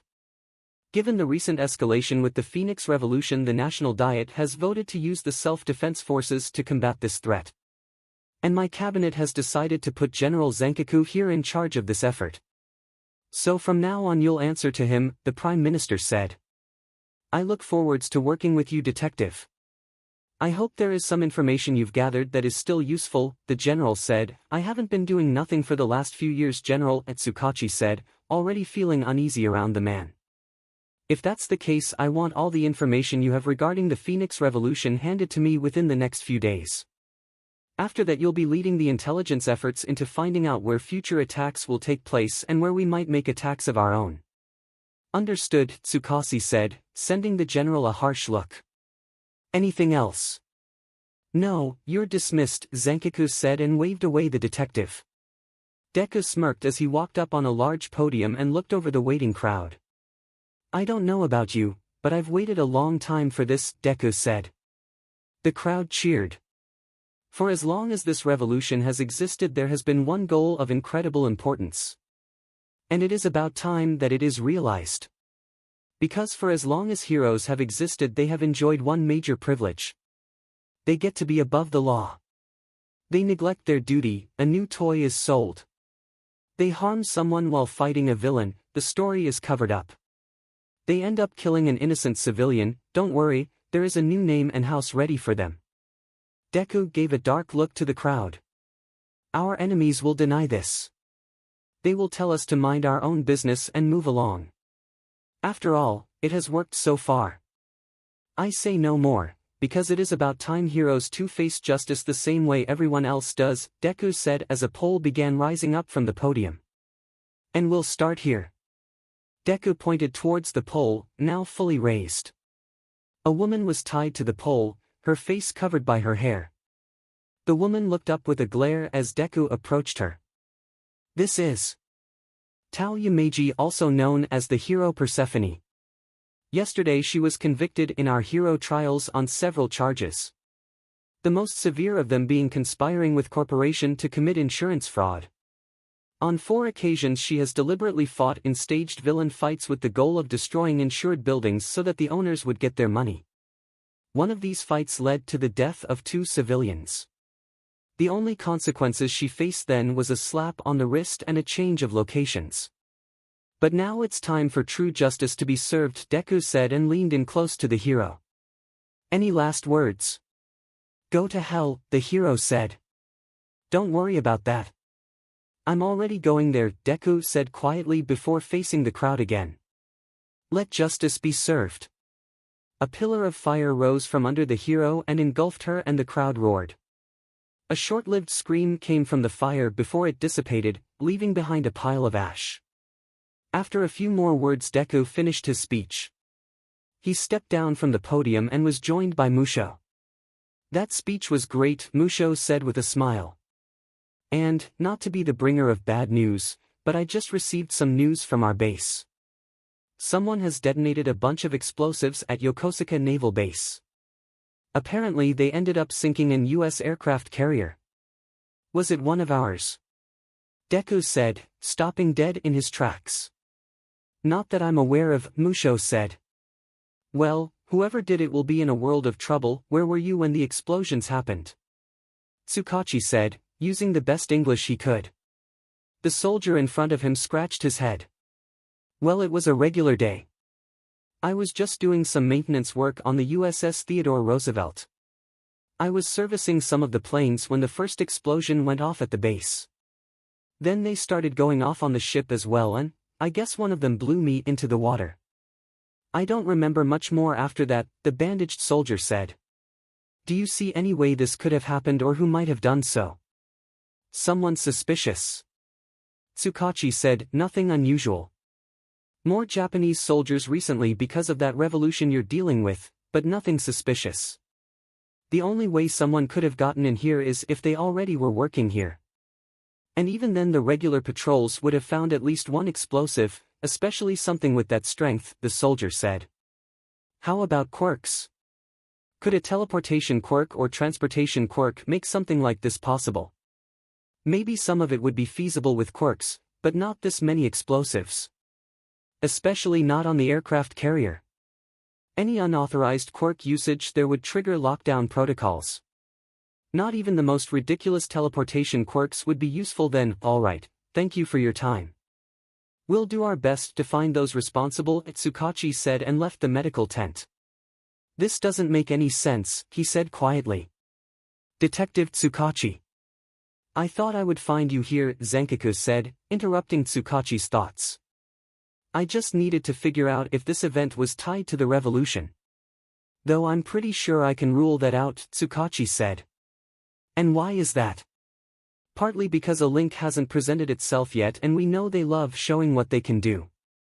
And I doubt Deku would give the US another reason to get involved, 𝗧𝗵𝗃𝗃 said. Good thinking, but I'm afraid some things have shown up. Let me discuss it somewhere quieter, 𝗧𝗵𝗃𝗃 said and led 𝗧𝗵𝗃𝗃 off to the side. The general leaned in and whispered. We found someone carrying high-grade explosives running away from the base just half an hour ago. They've been identified as a member of the revolution, so Deku's probably involved in this. That's great. I can go and question them right now. Find out how they did it and if there is a link or if I'm gonna stop you right there, 𝗧𝗵𝗃𝗃 said, interrupting 𝗧𝗵𝗃𝗃.